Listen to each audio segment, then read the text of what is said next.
Pod Mortem would like to thank Original Cinematic for sponsoring this week's episode. Original Cinematic is a production company that has made it their mission to create, produce, and promote films that are inclusive, honor women, promote the LGBTQIA+ community, and provide prominent positions and roles to POC actors and filmmakers, and promote the films of marginalized and underrepresented populations. These are all things that are extremely important to our podcast as well. Original Cinematic is proud to be a WGA signatory company, and they fully stand by the WGA and its members in their fight for extremely reasonable standards.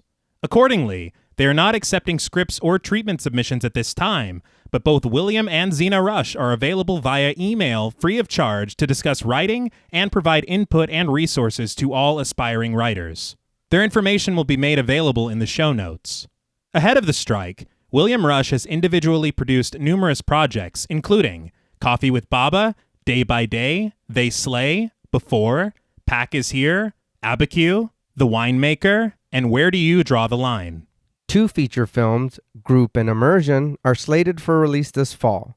Absolutely no picket lines will be crossed and no collective bargaining agreements will be violated in the making of either of these films. And very generously, Original Cinematic is providing all Podmortem patrons with a special link to view these films. If arrangements can be made, they will even schedule a virtual or in-person screening for our patrons. We cannot thank Original Cinematic enough for their contribution to our show and the horror community as a whole. Now, back to our regularly scheduled program.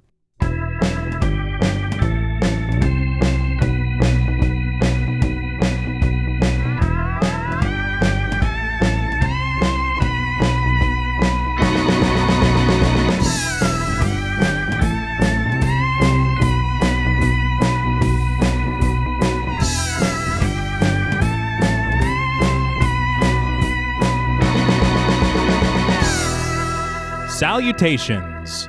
Welcome to Pod Mortem. I'm Travis Hunter, joined as always by my co-host, my sister, and my brother-in-law. Hi, I'm Reneé Hunter Vasquez. Hi, I'm John Paul Vasquez. This week, we're broadcasting live from the Bodega Bay Inn, discussing the 1989 horror film, Puppet Master. This film was directed by David Schmoeller from a screenplay by Joseph G. Collodi and a story credited to Charles Band and Kenneth J. Hall. Released straight to video in 1989 as part of a deal with Paramount Pictures, Puppet Master would quickly find its audience with a bonkers premise, memorable creature designs, and inventive kills. This film would achieve an incredible cult status among horror fans and would go on to spawn a franchise of 15 films, a comic book series, and even a video game. This film was suggested to us by friends of the show, Alyssa Wazowski, Jess Sanchez, and Shannon Garcia. We want to thank them all for their continued support, as well as this suggestion. So, Puppet Master, what were your first impressions on the film? So I'll be honest, I can't remember the very first time I watched this because I know I was like 6 when this came out. But I remember that this was something that we watched a lot. Mm-hmm. I told a story, I think it was on Talk Mortem, about how when I was really small and I would stay at my cousin's house and we'd watch Puppet Master, they'd always be like, "Toys are gonna come alive at night," so it would scare the shit out of me. Wouldn't sleep. Yeah, but it was something that we continued to watch, and the sequels and more, and it's a movie that I know, and I love the shit out of this. I know a lot of it doesn't, but. Makes sense. Yeah, makes sense. In the traditional sense. Snobs. But, but it's a good time. And I remember being very scared of it as a kid and then growing up and being like, oh, no, this is fucking fantastic. It was like, I understand why I was scared of it. But now that I'm older, I'm like, oh, no, this is just a good time. Yeah, I unfortunately don't have nostalgia for it. I had never seen it before we covered it for this. That's a little interesting to me. I know. I don't know how, but yeah, I never saw it. It is, I would say, a lot of fun though, and it has its own little charm. I love a lot of the puppets. Yeah. One of them is real nasty, but like in the best way. If you're not, my only thing, and I had told John Paul, was you can't tell me, because he was like, no, yeah, they blah, blah, blah, blah, blah. I was like, no. Only looking at this first film. Okay. If you don't know anything else, you cannot tell me that this fully makes sense. Oh. Or that they've explained everything properly. He was like, Well, maybe not. It made sense to me. It makes a little bit of sense. A little. But I can see that this is going to be a bigger thing. You can see that this is like the foundation is being set. Right. But other than it just being a lot of fun, the story is pretty wild. And some of the execution, as it were, is pretty hilarious. Yeah. But I did have a lot of fun watching it. What's funny is with the low to no budget, you can tell that they're like, we can't show these puppets all the time. Yeah. All right. So we gotta find a workaround. That's rule one. You guys ever heard of the POV shot?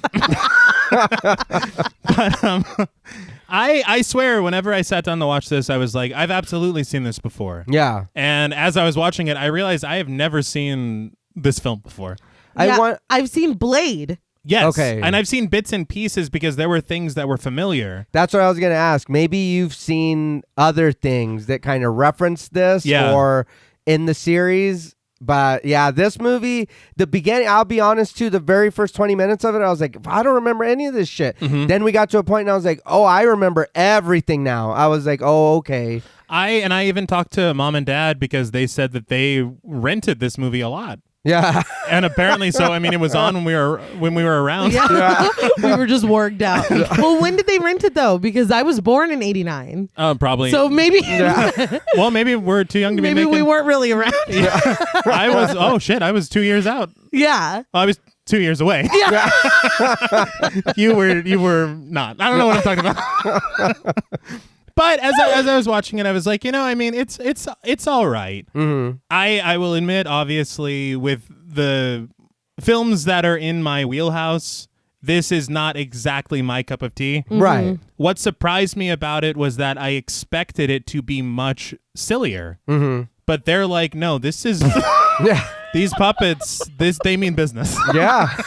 This is serious. Motherfucker's got a knife in his hand. He does. Yes, he does. Yes, he does. So did he have a knife in his hand or a knife for a hand? Because there's a point in the film where they're like, maybe it isn't attached. Maybe it's not attached at all. There's different utensils and stuff you can put there. He's got a spoon. Yeah, well, he's got to eat. It's whatever you need. Yeah.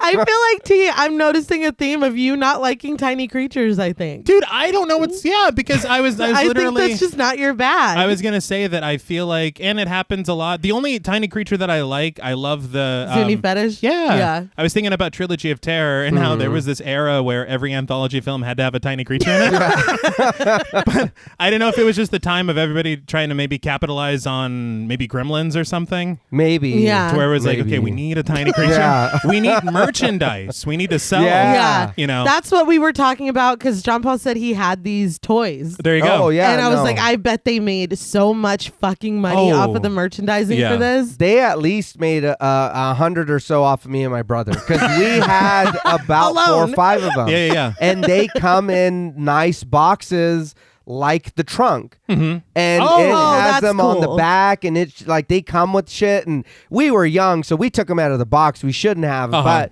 we were teens and we were like, this is fucking cool. And we wanted to set them up and whatever. And but yeah, no, we bought a few of them. I did learn on Turner Classic Movies that the merchandising became so important for this franchise that they would merchandise puppets that weren't featured in the movie, and they sold so well that they would put them in the movies. Oh my God. So it became very important. Hell yeah.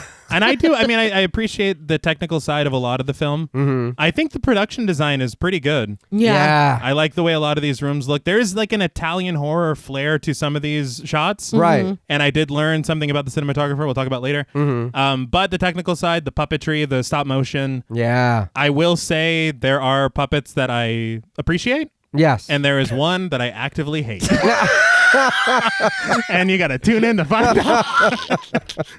But yeah, I fucking hate that puppet. Yeah. That I actively Yeah, I don't like it. Every time he shows up, I'm like, get out.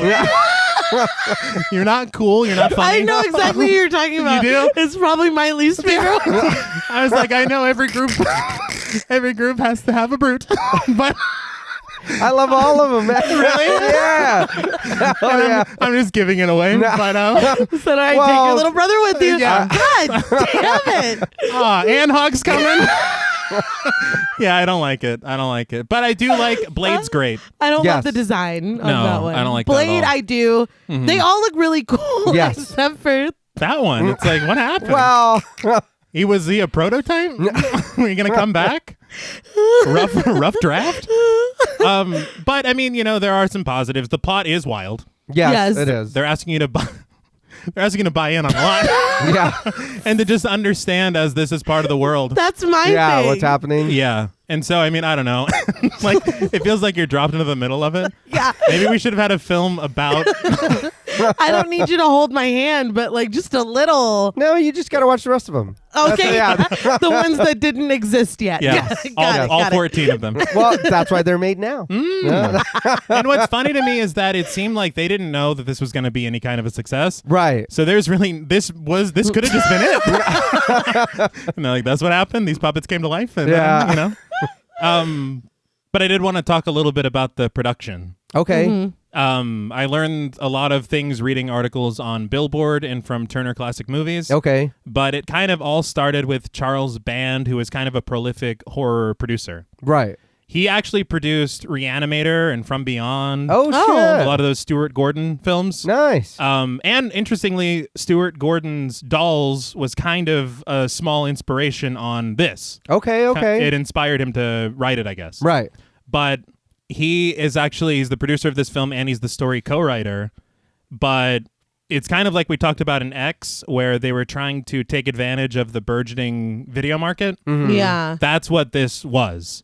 Okay. Because he had a production company before that kind of went under. And then he started Full Moon Entertainment as a production company that specifically marketed towards the video market, Okay. which is pretty, courageous. Yeah. And you got to love the name. Oh, it's great. Yeah. Oh, it's great. And if you've seen the little logo. Yeah. Yeah. You know what it is. Absolutely. But after he formed it, he partnered with Paramount. And get this, it was a 2-year partnership for 9 films. Whew. Damn. Yeah. God 2 damn. years. Yeah. And it was all meant to be these low to no budget B-movie horror films. Man. They're like, crank them out. Yeah. They're like, we know it doesn't take much. That's wild. But this era of video VHS horror, so to speak, kind of begins with Puppet Master. Okay. Because this is the first one from Full Moon Entertainment to be released through this deal. Right. And so, interestingly, I read, because they're still around, Full Moon. Yeah. Charles Band has over 300 producer credits on IMDb. God damn. And I think that they said that they release at least 1 film per month. Okay. So they haven't slowed down. No, Yeah. no. In fact, they've ramped things up. Is this like the fucking Slurm factory? Just, Yeah. Get it out. Yeah. I was gonna say shit them out, but that's rude. Well, who knows what quality? Well, that's what they were doing with Slurm. That is true. Yeah. We Yeah. learned. Yeah. The hard way. Yeah. The worst way. It's all right. I'll still drink it. Yeah. But he came up with the idea, as we said, based on kind of ideas he got while they were filming Dolls with Stuart Gordon. Right. And then he gets the director from Tourist Trap, Yeah. which is interesting. I still need to see that. Yeah. I haven't seen that either. I've heard about it, but I've never seen it. And I've never seen Dolls either. I've seen Dolls once, but I was really small. Did you like So I don't remember. Like Oh. I said, anything that they got put on, I'm watching it.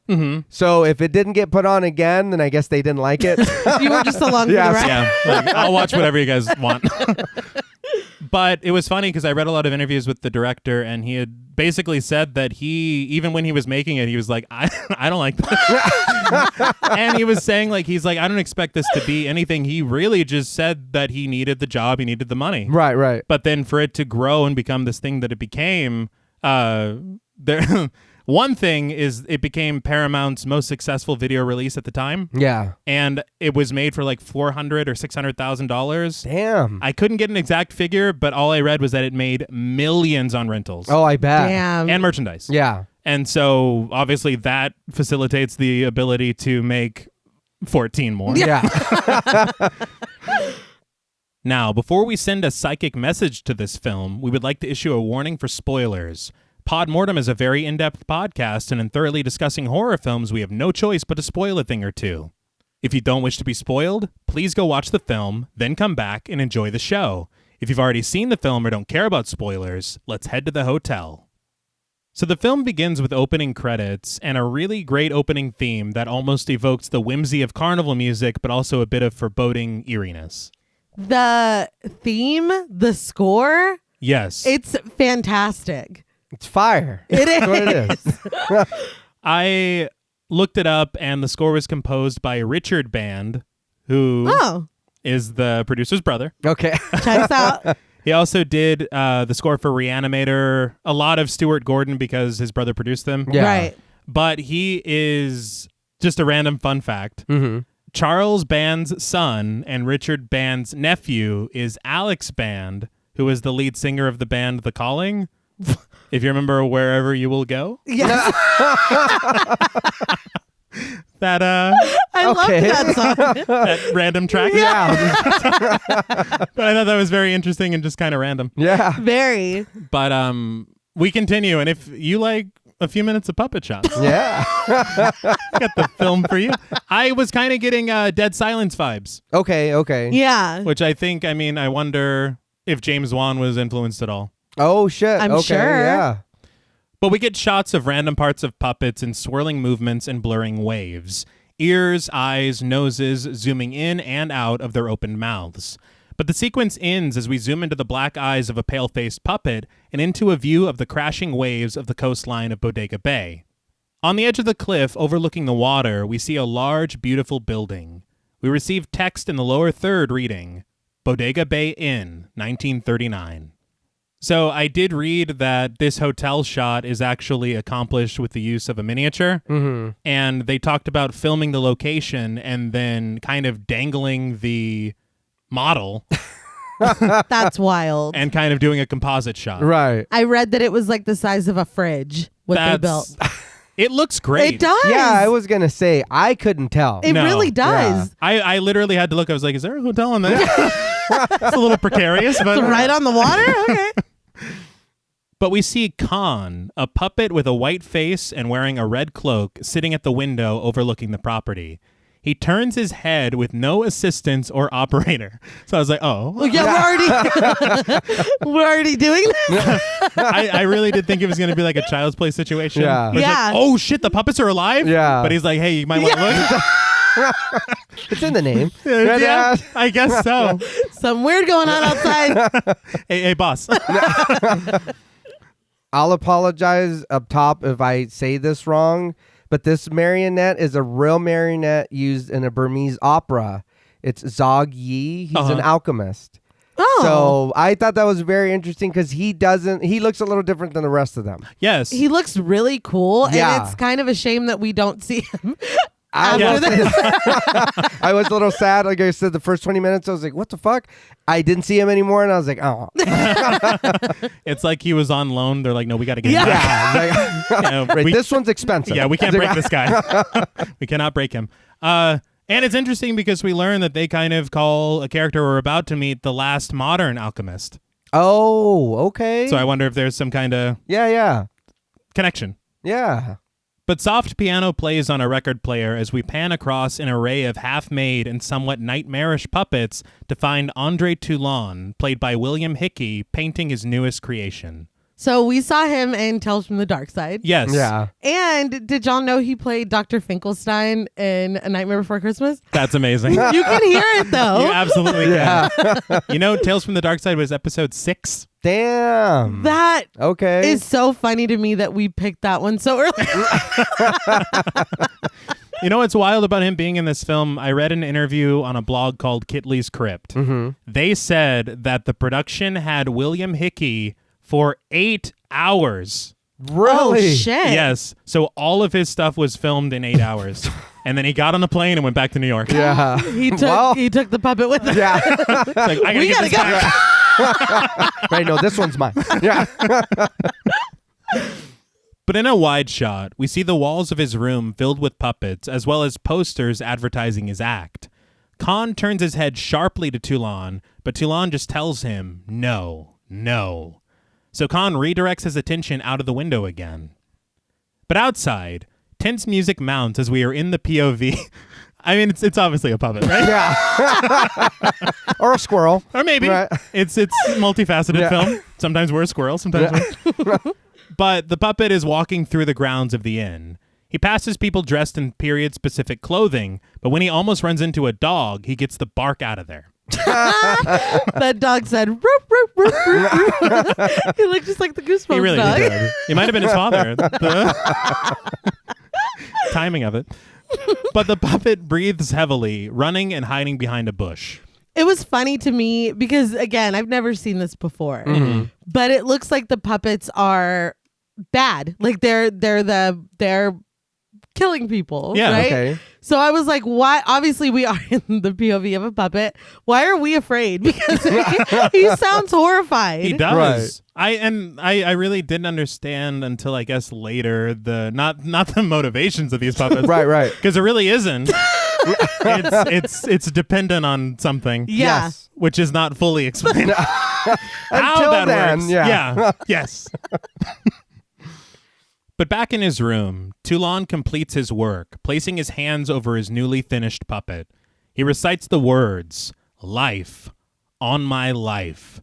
And when he removes his hands, the puppet's head begins to spin wildly, separated into 3 distinct parts. That's all it takes? Yeah. Yeah, I was like, Where's oh, my Freddy doll? Yeah. Right now. Well, Well, be maybe careful. not. Yeah. No. Well, we'll learn what goes on later. We so. will, but what are your intentions? Well, we won't know until he comes to life. Oh my God. You keep saying you want to be a villain. Yes, you have said that a few times. Very on worrisome. On mic. On mic. But this puppet is Jester, voiced by Michael Lade. Toulon smiles and nods, calling his creation beautiful. A bit conceited, but go off. It's a bit conceited, but I love Jester. Yes. Yeah. I love the faces, especially later because he's like, oh, like, it's hilarious to me. Yeah, this is not the puppet I hate. But outside, the puppet continues hoofing it through the garden. He stops abruptly at the curb as a green car pulls up and parks in the street. Max and Klaus, 2 men dressed covertly in long coats, played by Peter Franklin and Andrew Kimbrough, step out of the car and head towards the entrance of the inn, walking in step. You kind of get an idea of what these people are. Yeah. Or what they're representing. Yeah. Because that's what, I was like, okay, I did not see that coming. Again, Yeah. I know nothing about this. That's bold, I guess. But then we don't revisit it. Not really. In this Until one. later movies. In this one. I was going to Let say, me be clear. you see it become a pretty prevalent theme in the titles. Yeah. And you're like, oh, I guess it's just what... Yeah. Yeah. But, all right, yeah. But Khan notices this and looks over at Toulon, who already seems to know what's going on. Jester spins his head and rests it in a frown as Toulon promises that he'll take care of him and not to worry. The puppet outside continues its POV trek up a set of stairs, running back inside the inn, both behind and in front of people who somehow do not notice him at all. Thank you. Yeah, that was my thing too. Like I said, watching it, and then I was like, how the fuck does you're just weaving in and out of people. Yes. No, not even like you're big enough too to where I'd notice you. That's Yes. the thing is like you have a good idea, or I had a good idea who this was. Yeah. But I'm like, maybe it's somebody teeny tiny. Well, And then when you see him, it's like, no, they would have like, well, you're clearly visible. just so that we can give an idea and not give anything away, we're not talking about a G.I. Joe sized action figure. No. We're talking about something that goes on a stand that should be displayed. Yes. That big. But even so, if it were a G.I. Joe running around the fucking lobby of a hotel, I'd be like, what? You can see it. Yeah, but I feel like something that small could probably be a little easier to hide or to hide in yeah. It places was or to get around. easier. But Yes. at least I'd be like, oh, cockroach! or something, you know? But this, I think I read on their wiki that this dude is 1'9". Yeah. Come on, dude. Yeah. Come on. So, I mean, and we see him, he climbs on top of suitcases. Yes. He's breathing and groaning very loudly. Yes. And he even gets knocked by a door. If I hit something with the door, I would know it. Yeah. Because Oh, it's, no, sure. yeah. it's like the size of a cat. But he crouches behind the shoe of an unaware hotel guest. Don't know how they're unaware, but they are. Yeah. As Klaus and Max continue into the lobby downstairs, Toulon is upstairs, removing a portion of his wall to hide his trunk of puppets. Back in the lobby, we finally catch the reflection of the puppet that we've been living through. This is Blade, A stylish puppet with a pale face, black eye sockets, a dark coat and hat, and a hook for a hand, voiced by Burt Rosario. Like that you called him stylish. That's a great coat. He's wearing a duster. No, it is. Yeah. I'm not going to burn it. He looks great. Yeah. He's my favorite puppet. Yeah. He's all right. I like him, but I think, again, for me, it's a little harder because I've seen a lot of the other movies. Yeah. So I got know more the to other choose ones. from. Yeah. Oh. But for this one, yes, Blade looks fantastic. I thought you were going to say, because you see the other movies, you're like, he turns on them. And I can't abide. I think, like you said, he's the only puppet that gets a solo movie outside of this. I can't support Yeah, it. he's the only one. I feel like he appears to be the figurehead of this. Right. He's like the most iconic one when I think of Puppet Master. Right. Yeah. Well, he's also the only puppet featured in every single picture for every poster for every movie. All 50. Yeah, he's the They only know. one. Yeah. Like, They it's know all he's about, Yeah, he's stylish. the favorite. It's the Blade show. But Blade peers around chairs before making a break for it and climbing onto a couch to watch Max and Klaus. He then literally runs across the keys of a piano, playing each of them, and still nobody notices him. Undetected. He then follows a couple onto an elevator, hiding behind them as the car ascends. He walks past their legs Yep. and behind them. And they're oblivious. Yeah. A cat-sized puppet. Max and Klaus press the call button for the elevator, however. But upstairs, Toulon rolls up an Egyptian scroll that appears very similar to the scroll of Thoth from The Mummy. Mm-hmm. Yeah, I noticed that too. I was like, even the hieroglyphics. Yeah. Episode 163. Yeah. But he stashes it away, along with Khan and the jester, into an open trunk. As the car reaches the proper floor, the couple walks off to their room, and Blade takes off running in the other direction. Max and Klaus stand at the elevator as the car descends in their direction, speaking in German and stressing the importance of them being here. Yeah, it was like, Teal, tell us what they're saying. It was funny because they didn't have subtitles, and I was like, think, man, think. I had to rely. You know this. Yes. But Blade continues running upstairs, scaring the absolute shit out of some lady who finally notices him. Finally. Thank you. And nothing becomes of this. He's just like, he mocks her, though, Yeah. which was a lot. And it was in stop motion, as you could tell, which I like the integration. Yes. Right. But he just keeps running. He continues running down the hall as we see Max and Klaus get onto the elevator. Blade frantically bangs his hook on Toulon's door, and Toulon answers. He picks Blade up like a baby, and in a POV shot, he tells Blade not to be frightened and that he knows that they're coming, and he's not going to let anything happen to him. That would have kind of pissed me off because the urgency with which he ran up there to deliver this message, and he's like, shh, I know. Yeah. Well, I'd be like, at least fucking act surprised. Like, I could have been killed. he clearly doesn't want them to be worried. He's like, Yeah, but he knows what's going on. He's also moving with zero urgency, like whatsoever. Yeah, well, he knows what's going on, but I don't know what's Not going at on. all. Well, And- he's trying to protect them. It's like, And us? Yeah. well, it was a POV shot. He Yeah, was right. Where's He's the like, doll? it's okay. Yeah, it's okay. speaking directly to us. But Toulon promises Blade that he's going to hide him in a nice, safe place. And he gives Blade prime real estate in that trunk. Yeah, he does. He knows. The other puppets are like, I don't get a red curtain. We fuck all is know this? who the star is. But Toulon laments that he didn't have more time, and Blade lets out a pained sigh. And you're exactly right, as you said, Nate. These reactions from these puppets currently, Right. when we get to them later, I'm like, what happened I to you? Like, I thought we were, Yes. I thought you were friends. It is a big change, and I will give y'all that. It doesn't explain it until way later why. Yeah. But it is very jarring to go from what we see now Uh-huh. to what we're fixing to experience. Absolutely. But Max and Klaus step off of the elevator just as Toulon closes the trunk. He places it behind the wall and seals it up and readies a revolver. Max and Klaus make their way through the halls, finally finding Toulon's room. They stand on either side of the door, drawing their Luger pistols and knocking on the door, calmly asking, Andre Toulon? Herr Toulon? But Toulon sits in his chair, slowly aiming his revolver into his mouth. Without any hesitation, Toulon pulls the trigger.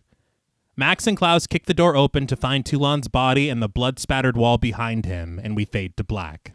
Was not expecting that. No. Not at all. But what are you doing in here? And why are they... I was so confused. Yeah, I think maybe I blocked this out as a kid because this was a lot. Yeah. Like a lot. And I was like, holy shit. Because this is the beginning. Yeah. Yeah. And like right away. They flew to California. Like, so whatever's going on is important enough for them to, and this is before World War II. Yeah. Yeah. So I'm very confused. I Yeah. also loved that he clearly knew that they were coming for him, and he was like, let me just make one more real quick. I got an idea. I can't shake it. I can't get it out of my mind. Got to do it. I think I want, at least hopefully in the sequels, they explain what makes Andre Toulon so special that people are searching for him. Right. They will. They do? Yeah, they do. Okay. I gotta say, and I know that we said this as well when we covered Friday the 13th, but I'm really excited to get into these further, Yeah. especially with you saying that like it supplies more of a like kind of narrative or motivations or stories or whatever. I am excited to see, because this seems like the type of movie where the first one would be amazing and then the subsequent ones would just be cheese. So kind of learning that they get more of a backstory and everything, I'm interested to learn that. Yeah. Well, I mean, there still is cheese. Okay, cool. Okay, cool. It still has toppings. Okay. Just, But there is a crust. Right. Okay, got it. All right. Everything's pizza, literally. Oh, yeah. Literally. But we fade back in on the grounds of Yale University in the present day. The bell of a tower rings loudly, echoing over trees and moss-covered buildings. The camera sweeps over the grounds in an overhead shot before cutting to the interior of an office. We find Professor Alex Whitaker, played by Paul Le Mat, asleep in his chair. So Paul Le Mat was in American Graffiti, George Lucas. Yeah. And he was also on the short list to be Han Solo in Star Wars. Get the fuck out of here. What? Yeah. Stop that. I thought that was very You're interesting. lying. And honestly, when you see him in American Graffiti, you're like, he could have been Han Solo. My voice cracked, but you know. That's how much you meant it. It's early. I haven't seen that movie in a long time. It's been a very, yeah. But, I mean, Harrison Ford's Harrison Ford. Yeah. Did he have the same haircut? Yeah, no. Yeah. and that, I'm glad you brought that up, because this man's hair. It's Yeah. a choice. I thought It's a character. It's a power move. Yeah, Yeah. it's its own character for sure. There's some shots that I'm like, that's absolutely a wig. I don't think it is. I don't think it is either. 89 was a weird time, I guess. Yeah. But good for him. best year ever. Good but for yeah. him. Well. But the camera presses in on him in the throes of a nightmare. In black and white, Alex sees Neil Gallagher, played by Jimmy F. Skaggs, standing in a suit with his arm around Megan Gallagher, played by Robin Freites. Gallagher points a gun at Megan, cryptically proclaiming, "You can't save her, Alex," followed by a maniacal laugh. Megan, to her credit, seems unbothered. Yeah. Incredibly unbothered for what is going on. It's like, do something, Alice. Yeah. And again, I don't understand what's going on here yet as I'm watching this for the first time. So I thought this was a flashback. Yeah. And I was like, what have you been through? It's like, oh, that stuff that happened. It still haunts me to this day. I think for me, this becomes a very crucial thing. Yeah. And we see it so many times, and we learn of his power, and we'll talk. Yeah. Yeah. But back in reality, the camera dips down to Alex's torso, where we see blood beginning to stain through his white button-up shirt. Again, this means nothing. Yeah. But covered in sweat, Alex opens his eyes and peers down at his body in confusion. He rips his shirt open, revealing 3 leeches going to town on his belly. He screams. I need a bath. Yeah. My whole day is fucked up now. Yeah. You know- there's no recovering from this. Aren't leeches like a high, dollar beauty supply now? Yeah, under supervision and doing it properly. You can't just buy a thing No. of leeches? I would not advise you. Go to Walgreens, buy a pack of leeches. Yeah. I would advise against. I need about 5 leeches. I think this surprised me as far as what we learn about Alex, Right. because I expected 2 things to happen from this, and neither of them happened. Yeah. But suddenly, Alex wakes up just fine in his office chair after such a frightening and specific nightmare. He looks down at his shirt, which is unstained and unbuttoned, and a mix of fear, confusion, and relief rest on his face. My note was exactly what an odd and specific dream. Yeah. The camera pulls back, and we see a statue of an Egyptian pharaoh on his desk. So, after seeing the hieroglyphics with Toulon, Right. and then seeing this pharaoh on his desk, I thought there would be more specific conversations about anthropology. Right. Yeah. But later he's like, I'm a professor. And that's about it. Well, that's not what this movie's about. I guess not. Just get past it. I thought so, honestly, too, that I was like, oh, we're going to talk about a little bit of this? Okay. Yeah. And then it never happens. I was excited to. Yeah. Yeah. And then when it comes up again, he's just receiving information. Yeah. It's like, oh, cool. Yeah, okay. Yeah, I know I should know that. But, but we then cut to the bright lights and joyous noises of a carnival at night. After being treated to various sights and rides, we get a tight shot of a neon sign. Palm and card reading open. Woman at Carnival, played by Barbara Crampton, sits with her boyfriend Buddy, played by David Boyd, in front of Dana Hadley, a fortune teller, played by Irene Miracle. So, very quickly, we love Barbara Crampton in Get this out house. of the way. According to Slash Film, Barbara Crampton did this as a favor to Charles Band. Okay. He produced Reanimator and From Beyond, a lot of Stuart Gordon films, and so after he produced those, he literally just asked her if she could cameo because they wanted to give her a role. Right. And so she came to set for one day and filmed this. Hell yeah. Yeah, that's cool. And I have to call out Irene Miracle as well because she is one of the lead actors in Argento's Inferno. Oh, really? And I love that film. Okay. We got to cover it. Yeah. But Dana waves her hand over a sparkling crystal ball. The woman asks Dana if she sees anything, and Dana tells her that she has a wonderful life ahead of her.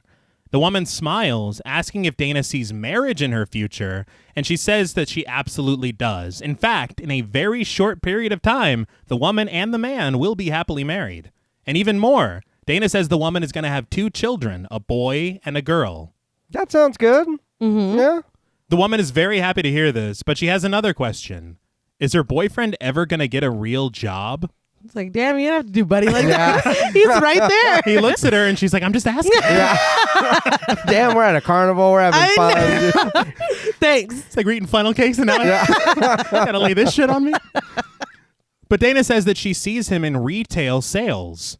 The woman just laughs, saying that Dana better look again because her boyfriend flunked out of the 10th grade, so she doesn't see how he could be in retail sales. Dana changes her story a bit. She actually sees construction. She sees Buddy working as a foreman of a construction company, but in a retail store, like a shopping mall. So she's a fraud, right, guys? Oh, yeah. Because Yeah, she's flailing Yes. and just talking out of her ass and then adjusting it when they say something else, right? She's a fraud. Right. Okay. Because that was my impression. Absolutely. It is very confusing after this next scene. It's Yeah. like, what? Like, hold on. Yeah. Why does anything you say have merit? Yeah. Yeah. But she says that Buddy's going to be very rich, so rich that he's going to build the shopping mall. The woman jokes that she will definitely marry him then, and they laugh as Buddy calls himself a gold mine. But the woman asks Dana if she sees anything else, and the mood shifts as the tone in Dana's voice drops low. She says the only other thing that she sees is the woman's grandmother. She isn't going to be around very long. The woman looks puzzled, telling Dana that her grandmother is already dead.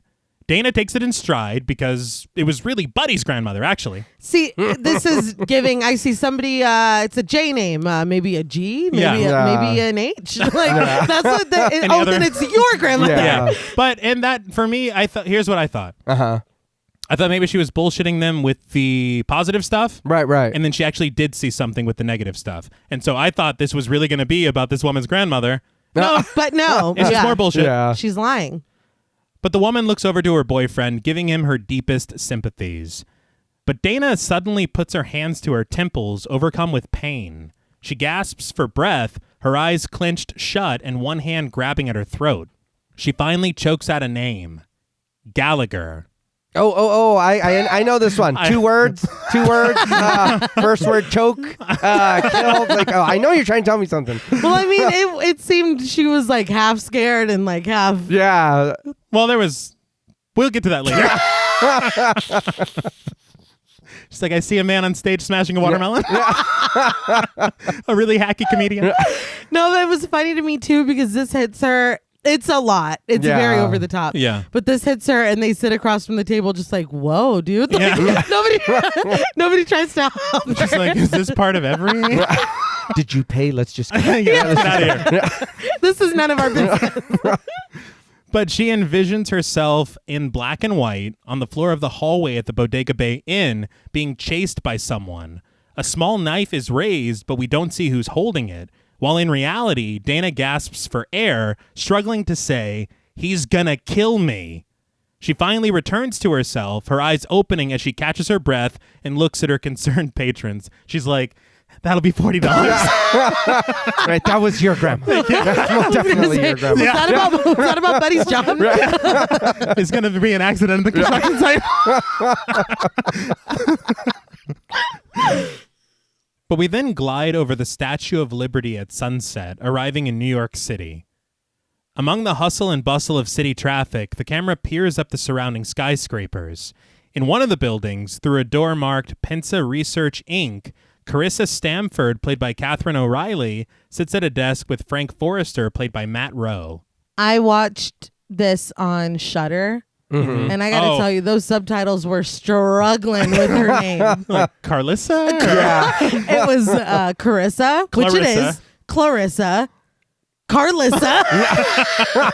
It was a new name like every time. I was like, hire me. Yeah, I was like, seriously, I was I thinking do that. freelance captioning. I was Hire like, me. who did this? Yeah, please. I won't do y'all like that. Carlissa. I won't do y'all like And that. shout funny. out to a friend of the show, Carissa. Yes. We love you. But the two psychometric researchers look through a large glass window, communicating with Andrea Clark, their test subject played by Andrea Henry. As Andrea lies in bed, Frank asks her over a microphone to imagine in her mind her wildest sexual fantasy, paying close attention to the details of it. Andrea puts her fingers to her temples, a device resting on her head to measure something. Yeah. I'm sure. Yeah. Mm-hmm. Carissa has her fingers on her temples as well, focusing in on Andrea as Frank presses buttons on a machine to begin the sequence. So I was like, did it need to be sexual? Could it have been anything? But then getting to know them better, I guess it did have to be sexual. These two are wild. They and are. I don't fully understand. I'm not going to lie. Frank's contribution, I don't understand.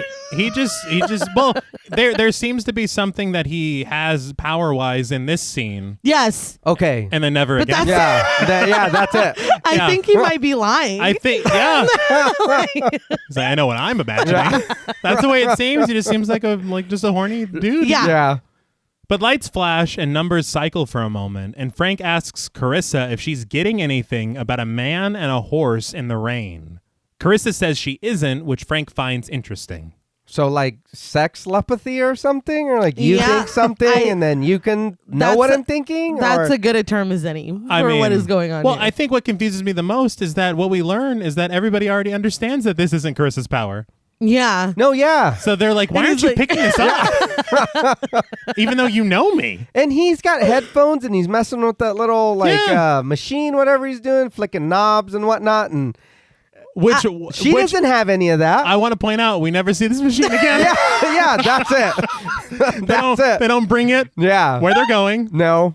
Just for the lab. We're like, oh, that belongs to the lab. Yeah, we can't just be taking shit. But then Frank says that Andrea is running down a beach and she's naked, but Carissa isn't getting any of it. Frank is confused as to why only he is seeing these things and begins messing with the buttons on the machine. He then leans back smiling, commending Amanda's vivid imagination, and Carissa looks over at him disgusted. So this entire thing was not an element I expected at all. No. Yeah. Because what I thought was going to happen was it was really just going to be about some puppets running around a hotel and killing some folks. Yeah. But instead, and even if we take Alex's dreams into account, all right, this guy dreams, but they're like, this is an operation. Yeah. Yeah. Like it's a lab. They had to schedule this appointment. Yeah. But their contribution to what happens later is they're honestly useless. Well, I mean, they're there for a reason, I guess. They're there for us. Yeah, They're not there for the rest of the team. Yeah. But the telephone next to them rings, and when Frank picks it up, it's Alex. Frank tells Alex that he was expecting his call, and Alex, still in his office, assumes that they had psychic contact as well. Frank says that they did have contact last night while working on their experiments, and we see him rubbing Carissa's back as he tells Alex that it was very, very strong. I was like, all right. But okay, so here's the thing. At this moment, I don't know what their experiments are. Right. And then we learn what their experiments are, and I'm like, how is this helping? It helps. Here's what I think. Them. Yes, them. I think that Alex got his version of it the way that he does through a dream. Mm-hmm. I think that Dana was at work and it hit her. Mm-hmm. I think that Frank and Carissa were doing something else and it hit them. I don't think it hit them because of what they were doing. Oh, like a double whammy, huh? Yeah, but later they're like, let's try that again. Yeah. Because the last time why not? seemed to work when we... Dana's not like, I gotta go back to the carnival. No. Like, that's not... Yeah, no. You were just hit with the vision. Yeah. So that's just fucking hilarious to me that they're like, but this time, let's... Like, it's Let's keep that part in, though. Yeah, it is hilarious. But Alex asks what this means and why all of them got this vision at once. Frank explains that Gallagher has located the old puppet master's hiding place and he's calling for a meeting. As we see a plane descending from the sky on a runway, Frank tells Alex that they've also received a call from the White Witch. Alex dispels all mystery and he goes, oh, you mean Dana? Yeah. It's like, dude, we agreed to nicknames. Why are you calling her that? What happened? The White Witch? It's like, at least let the mystery be there. Yeah.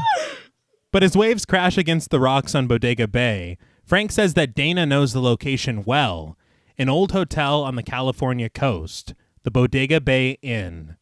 We do not learn why she knows this location well. Yeah. Better than the others. Who knows? Certainly not the writers. And certainly not us. No. But Frank says that he wants Alex to come with them, saying that they'll need all of their collective powers because Dana feels that this will not be a friendly meeting. But we cut to a shot peering down the stairs at the Bodega Bay Inn, and we find Alex, Dana, Carissa, and Frank entering the lobby. This did kind of make me laugh because I thought that we would get like a phone call to Dana and like maybe somebody needed convincing that it's just like, oh no, we're at the hotel. Yeah. Like, it just moved very fast. They knew the assignment. They did. Yeah. They got the call. Look, when we defeated that clown in the sewer 27 Yeah. years ago, we all made agreed. a pact. But downstairs walks Megan and Teresa, played by Muse Small. Teresa asks Megan who these people are, and Megan assumes that they're the friends that Neil said would come. Annoyed, Teresa says that they don't look very friendly. They look more like trouble. What? I'm not getting that from this group. No. Yeah, not at all. I wore a suit. Yeah. Cleaned my shoes. This dude's just skateboarding in the lobby. Yeah. I think she saw Frank's ponytail. I think that's what put her what it off. was. I was like, that's not good. But Megan tells her not to be rude as they approach the group. Megan introduces herself as Megan Gallagher, and Alex seems taken aback, silent recognition washing over his face, and also clear desire. Yeah. Yes. Yeah. I think that in his mind, they just got married. Like, Oh, yeah. No, yeah. Why do birds suddenly? Literally. Every time you're near. But Dana snidely remarks in shock that someone married Neil, which nobody reacts to, and they all just introduce themselves to Megan. It's like, this is Dana. Yeah. And there's a line later that is very funny from Alex because he contradicts himself in the span of 30 seconds regarding Dana, but we'll get to that. Yeah. This was kind of awkward. Them, Yeah. Very. The way they were. I almost felt like, look, let's go outside and we'll come back in and try it again. Yeah. Because, take two. yeah. Because like I get it and you can think whatever and you can even wait until you're alone with the people that know Neil and be like, can you fucking believe she married that dude? Yeah. But you're like, that's his wife right there. Yeah. Maybe keep those inside, and then we'll talk about it later. And they don't know. They don't know Megan, dude. She's like, what the fuck was that? Literally. Like, it literally could have started a Now fight. you're getting your ass Yeah. whooped. because you couldn't stop being snarky. Couldn't keep your mouth shut. But Alex says that he hopes that this visit wasn't too much of a surprise, but Megan says that she knew that they were coming because Neil told her. Dana asks where old Neil is anyway, and Megan's eyes widen. She asks them if they didn't know. Cut to the group standing over Neil Gallagher's open casket. Yeah.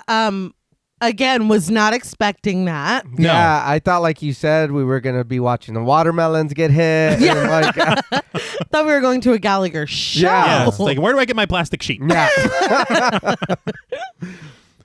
But a clock ticks like a metronome in the background as they silently observe Neil's body among candles.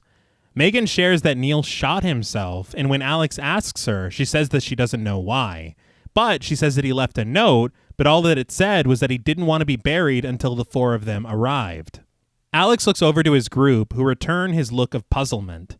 Did anybody else think that he realized that people were coming for him because of what happened at the beginning? It was too similar. Oh. It's Yeah. the exact same thing.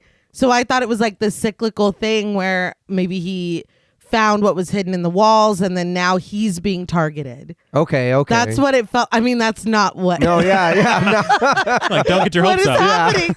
But it felt like, that the beginning was like foreshadowing for Okay. whatever Neil is going through. But again, that's not the case. And in this film, I feel like the beginning is a cool little scenelet, Right. but it doesn't really... Not at all. Okay. Not at all. I was like, am I the only one that like... Like Yeah. he's referred to a couple times, but Yeah. it's in such a vague way that we never really needed to meet him. Like Yeah. visually, But since they're here, Megan says that they'll bury Neil tomorrow if they can stay overnight. They all agree to this, Megan offering them dinner after showing them to their rooms. As she turns to exit, Frank asks her if she wouldn't mind if he, Carissa, and Dana stayed behind for a little while to pay their respects. Megan allows this, saying that Neil would have appreciated it, and Alex exits with her, but gives the remaining trio a suspicious glance. Alex is like, I didn't respect him. Something's wrong. Yeah, what are y'all doing? What the fuck? What do y'all know Yeah. that y'all are not coming with us? Or if I stay here, are y'all going to leave? Because Yeah. They're like, go through his pockets. Yeah. He had that ring I liked. He's like, I'm going to go make sure my wife is settled, but I'm wondering what you guys are doing in here. Your wife? Yeah. It was funny because the second that we saw that Neil is in the casket, he's like, she's single. Yeah. So you're saying there's a chance. Teresa leaves as well, but before closing the door, she gives one rule. Don't touch the body. As soon as she leaves, the three of them crowd around Neil's coffin, Dana asking Frank what the hell is going on here and how they didn't pick up that Neil was dead. Frank doesn't know, but he says that somehow Neil was able to block the image when he sent the message to them. Dana grabs a sharp pin just to make sure that Neil is as dead as he appears to be and stabs it into his chest, much deeper than necessary. Here's the thing. Check his pulse. Check his pulse. Yeah, you can't control that. Put a mirror under his nose. What you did to check if he was dead would have killed him. Yeah. Right. Like, no. Punch him maybe. Give him a little slap. You gotta, She's He's like, dead well, either way. yeah, tickle his feet. He's dead now. If he wasn't. Yeah, now He he is is. now. Yeah, he's Yeah. like, that's what you get for trying to prank us. You. But she pulls the pin out, announcing that Neil is dead as a doornail. Now. Yeah. I've killed him. But elsewhere in the hotel, Alex steps onto the elevator with Megan. On the ride up, Megan asks how he knew Neil. Alex says that they worked on a project together, explaining that he's a professor of anthropology at Yale University. Doesn't come up again. No. No. They smile a courteous smile at each other, settling into an awkward silence, which is broken when Megan comments that Alex is staring at her. He apologizes, saying that Neil was just so obsessed with his work that it's hard to imagine how he found the time to get married. He's like, I have plenty of free time, though. Not me. Yeah. Speaking of Neil, like on a scale from 1 to 10, like how sad are you that he's gone? Like, because I need to know what I'm working on. Did you like love him? Like, did you like him or like? Was it for insurance? What was this? How open are you to maybe like, I don't know, like a new relationship or something? Do you feel held by Neil? Or? It was very funny. It's too much. She's like, you're just staring. Yeah. And he doesn't stop. No. Oh, no. He's like, what? I can't look at my wife? Yeah. I love you. I mean, It was in the vows, Megan. But Teresa shows the others to their rooms, fixing up Dana's bed and telling her that they haven't been used for a long time. But she says that people used to come here from all over, including the Queen of England. She said she took care of her herself. Wow. yeah. But Dana takes out some materials and begins to burn them on a cloth, wafting the smoke towards Teresa. Teresa backs away confused as Dana explains that it's hickory and dragon's blood. She says it'll clean Teresa's etheric body and protect her. So the etheric body is her spirit. Right. Dragon's blood is, I read, a resin that comes from a tree. No dragons were harmed in the making Okay. of Of this. the dragon's Yeah. blood? Yes. But I guess it's a protection spell. Okay, good. Yeah, just let her do it and Be say thank you. grateful. Yeah. Yes. Yeah, She's That's it. backing away like, what the fuck? Yeah. But, they said the White Witch. Yeah, no, hey, if you need, I can lay down. You can rub the egg on me. You Literally, can whatever. Like, whatever. that's fine. Please. And I think that's the thing is that it's clear that it's helpful. Yeah. Well, no, and that's she's fine. Yeah. telling you. Yeah. And she gets a little more Yes. Yeah. details. But Teresa continues walking towards the door to Dana's room, receiving this warning. Whatever you do, don't go near the fireplace. Dana doesn't explain why, but she repeats this warning. Teresa just scrambles to unlock the door and tend to her other work in the hotel, but Dana laments that this is not going to be easy. Just thank her for her service and stay the fuck away from fireplaces. Yeah. I think that maybe just my brain latches onto things like this. Mm-hmm. And if anybody, even randomly, if somebody at a restaurant was like, hey, don't go to, Yeah. I'm never going there. Yeah. And so I just don't understand. Teresa, we're just two different people. Yeah. But after stepping into the hallway and closing the door, Teresa immediately drops to her knees and spies into Dana's room through the keyhole. It's like, what is this, Hugo 2? Literally. I was like, man, what the fuck are you doing? I couldn't get past the bees, you remember? Yeah, you were struggling.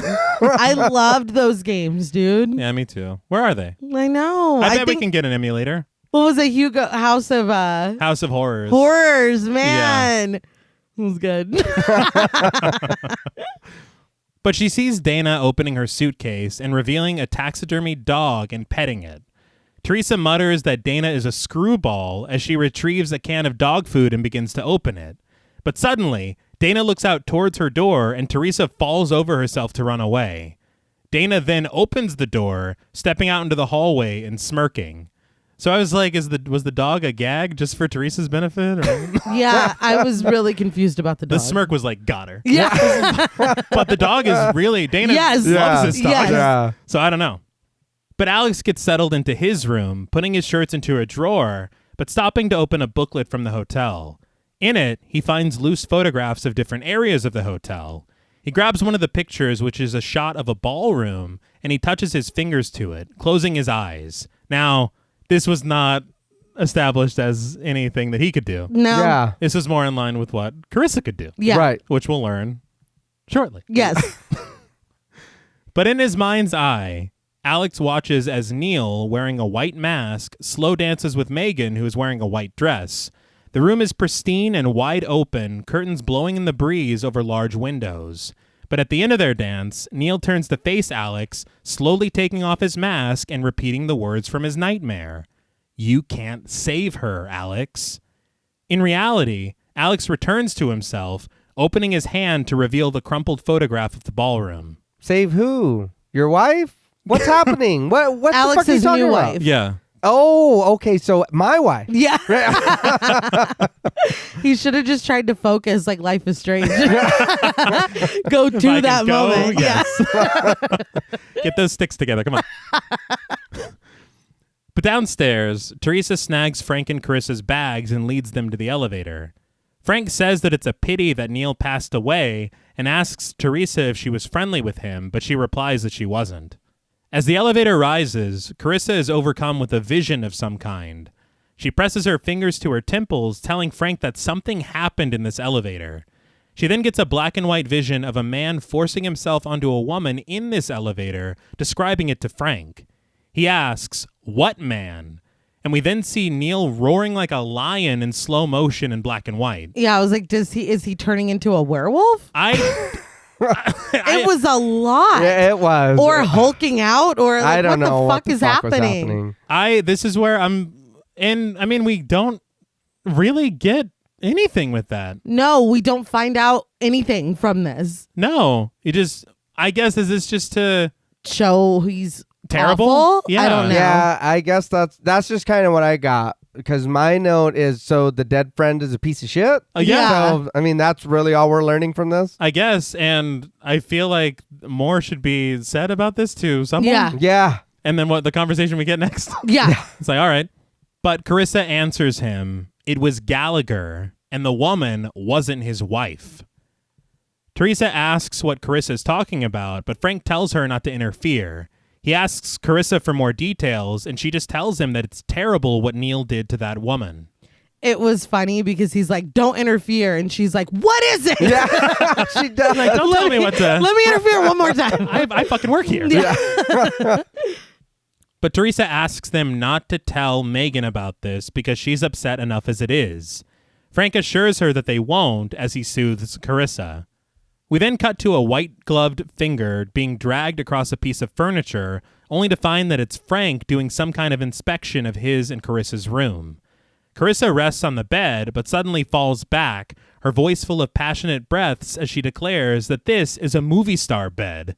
Frank tells her not now, but she just squeezes her breast, telling Frank that 2 famous movie stars had a wild night in this bed, and she tells him to come feel it.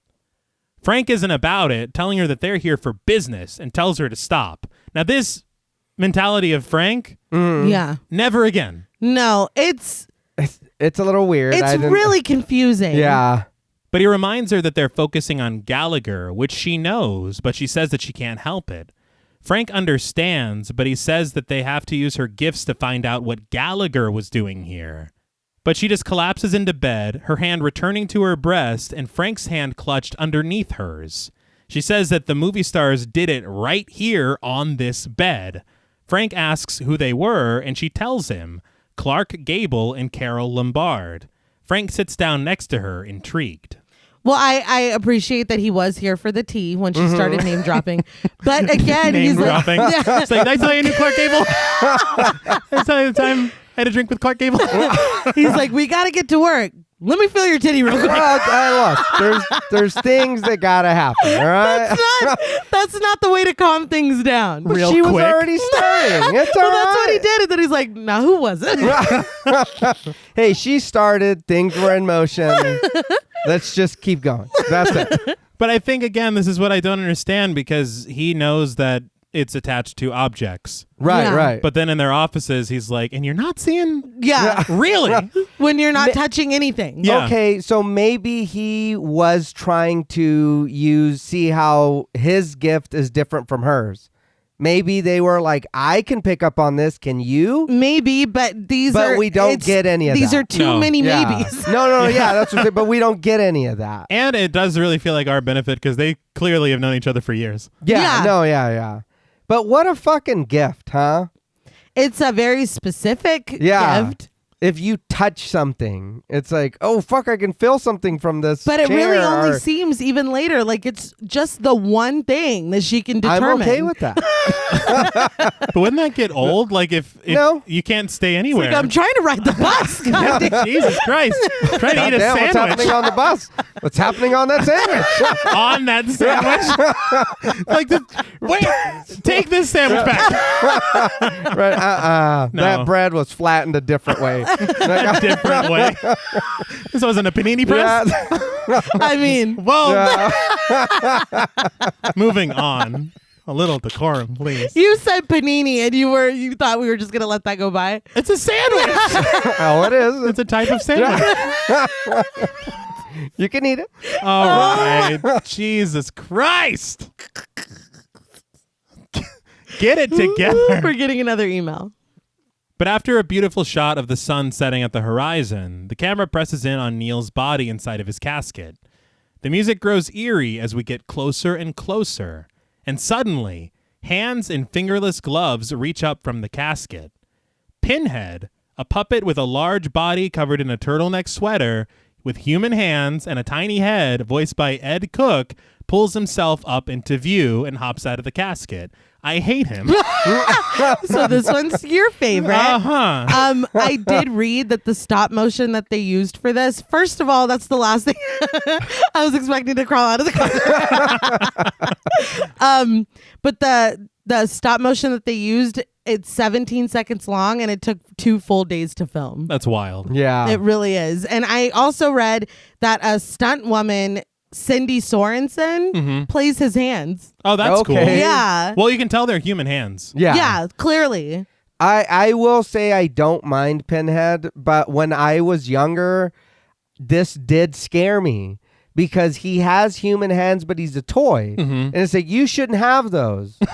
There's like, Give those back. same thing with Beaker. Fuck Beaker and the Swedish Chef. That used to freak me out as a kid. Beaker? Yeah, he's got human hands and he's just fucking. Oh, yeah. He's like, oh no. You're not supposed to have human hands. Not like mine. It's like, no. What about raccoons? They can stay. Well, Don't no, say anything no. bad about a raccoon. No, they're adorable. They're with Yeah, hands. so but cute. if their hands were human hands, then Oh, we've got a okay. problem. But they do 'Cause have they're 5 furry. fingers. Yeah, They do have fun. And but They're little, proportional. Yeah, yeah.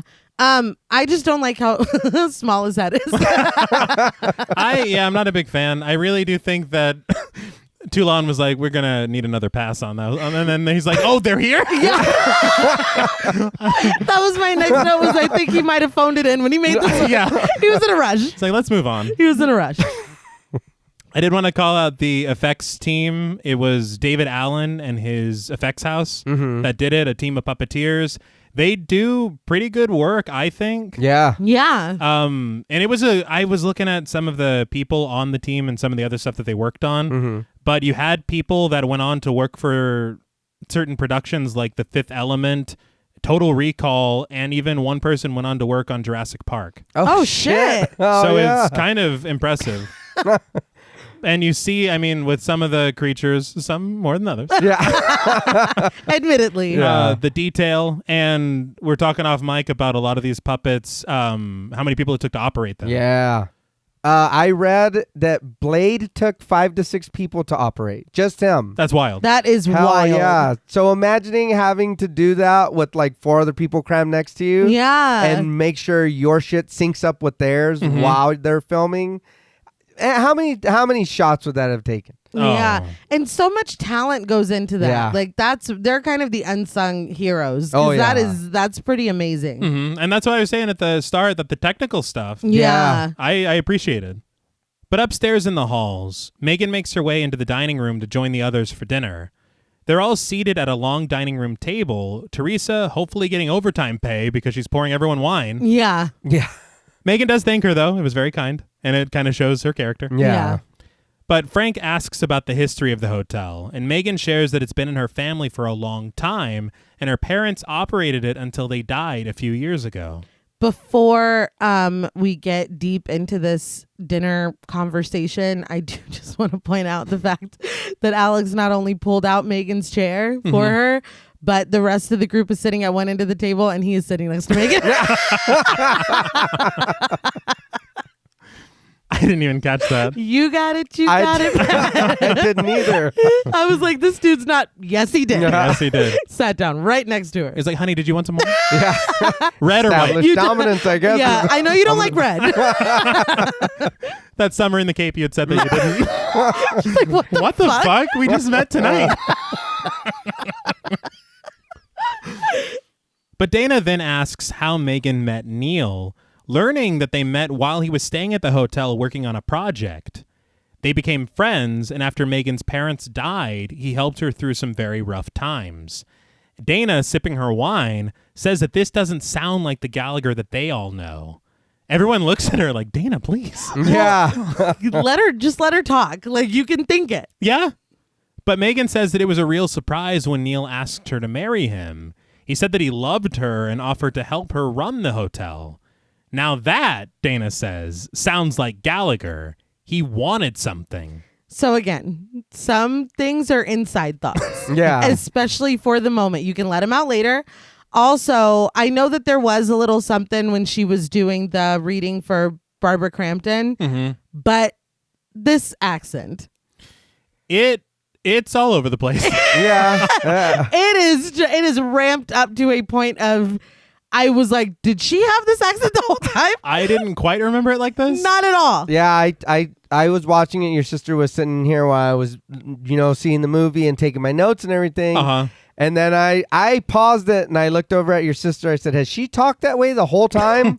I was like, because I'm just noticing how heavy that is now. It's literally my next note. Did she have the accent the whole time? The director's like, dial it up, actually. Yeah. Was it? What region is this? She sounds like she's always dependent on the kindness of strangers. That's what it sounds like. But it is just, it's on an 11 in the scene. And sometimes it sounds like this. Yeah. So it all depends. Maybe it's the wine. It's bringing it out of her. Okay. All right.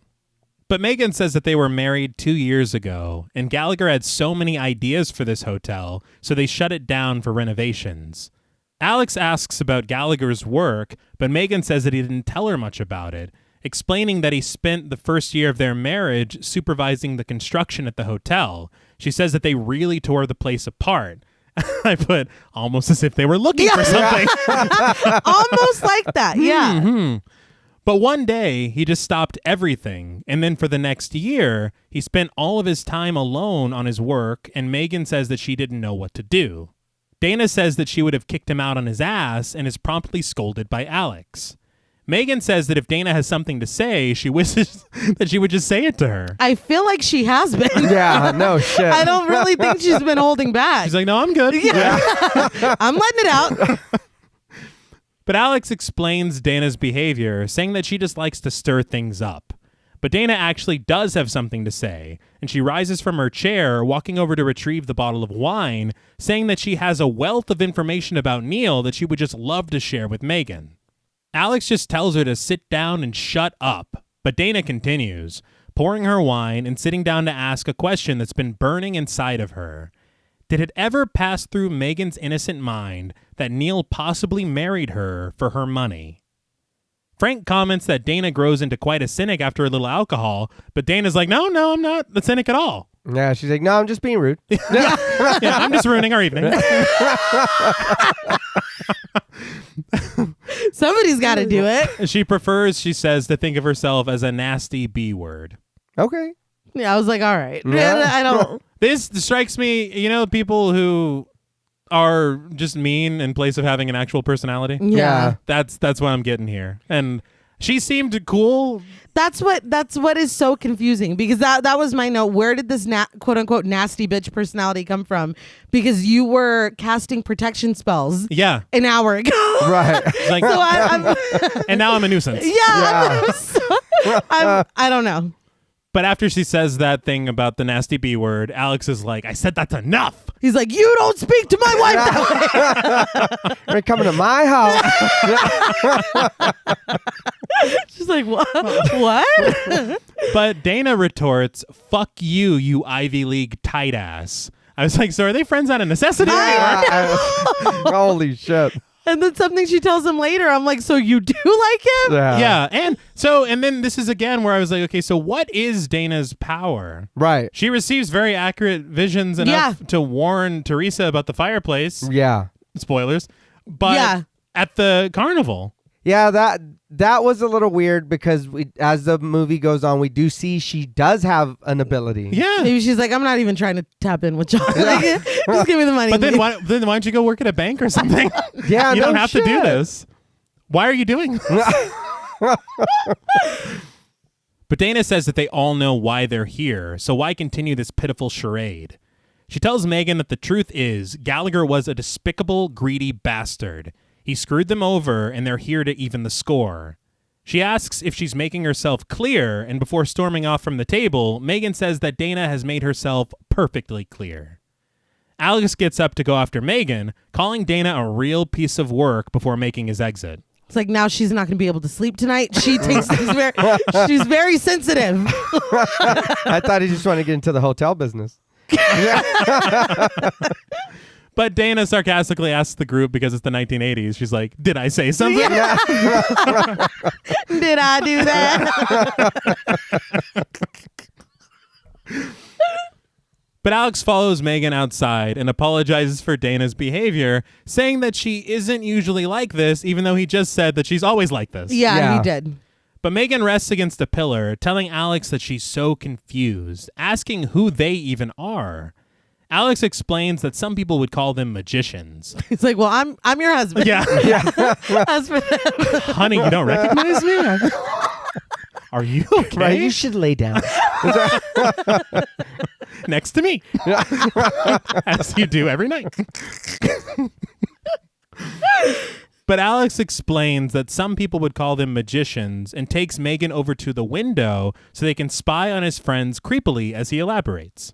I was like, okay, so finally we get our little exposition dump. Mm-hmm. But we're like, he said they're spying on them. We're watching them in slow motion as he describes them. Mm-hmm. And what they chose to do for Frank. Dude. Yeah. I don't get it. I didn't either. I was so confused. And also, I did want to point out that they ran out of the thing, and we see how the hotel is laid out. Yeah. So they ran out of the thing, out of the entrance, and so he would have had to take her around the side. Yeah. To the bushes so they can look as if she hasn't met them. So she's okay. So Frank is this, but he's like, no, we need to be spying on them to get this. Yeah. Or just do a cutaway with the camera. You don't even have to have them. Yeah. Like, shh, come here. And slow down your vision. We need to walk. It's going to take a while. But Alex says to some degree, they all have unusual psychic powers. Gallagher brought them together several years ago to try to help with his research. And we do get a shot of Frank chewing a piece of shrimp, but he tears it away. The sound is added in post. Yeah. Yes. He looks like a villain. He does. I don't know why this is here. He's eating it evilly. Yeah. Like you said, at least we're getting a reason why they're all here. True. Yes. And I don't know if we needed to get that close up of them, but But Alex says that it started when Gallagher and Frank began studying ancient Egyptian methods of the occult and found evidence that the Egyptians developed a method of giving life to inanimate figurines. Now, the subtitles were no help here.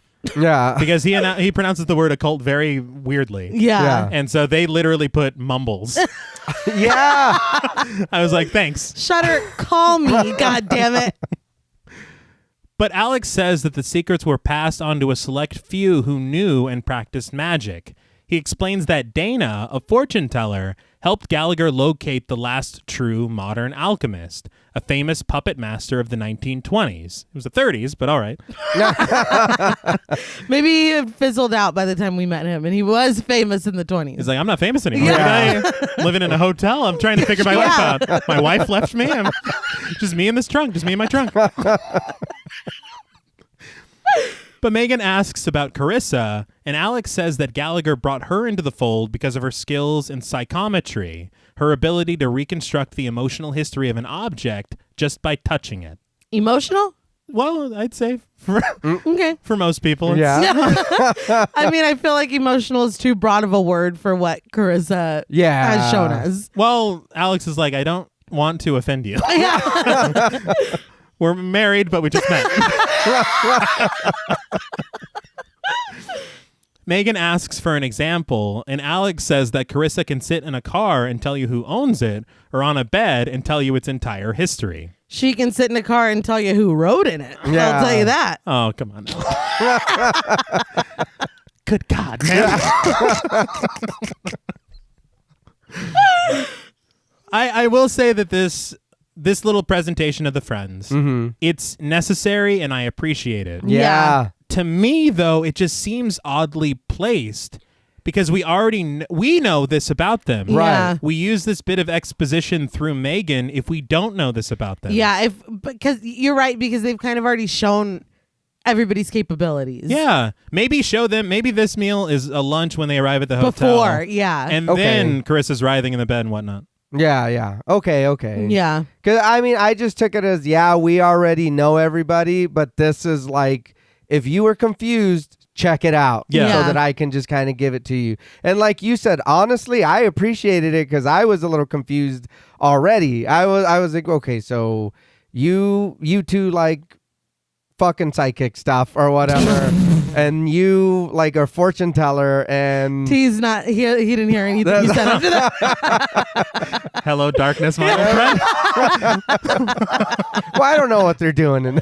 I don't know what they're doing either. I know what they're doing. Well, And it's I mean, got nothing to do with what everybody else is doing. You're frauds.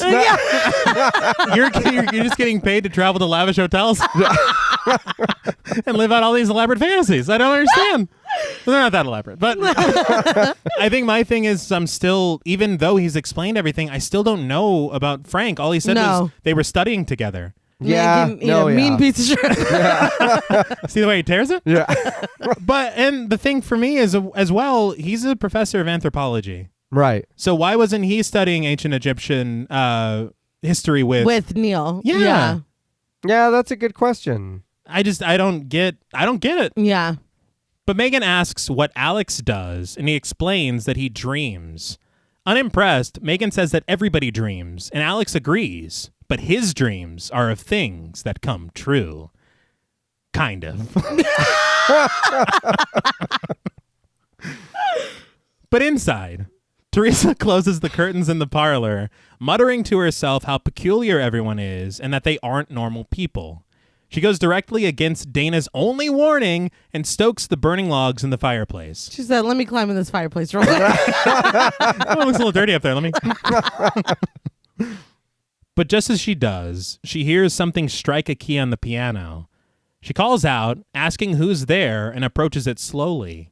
The piano's like, "Bitch, get away from the fireplace!" Didn't you hear him?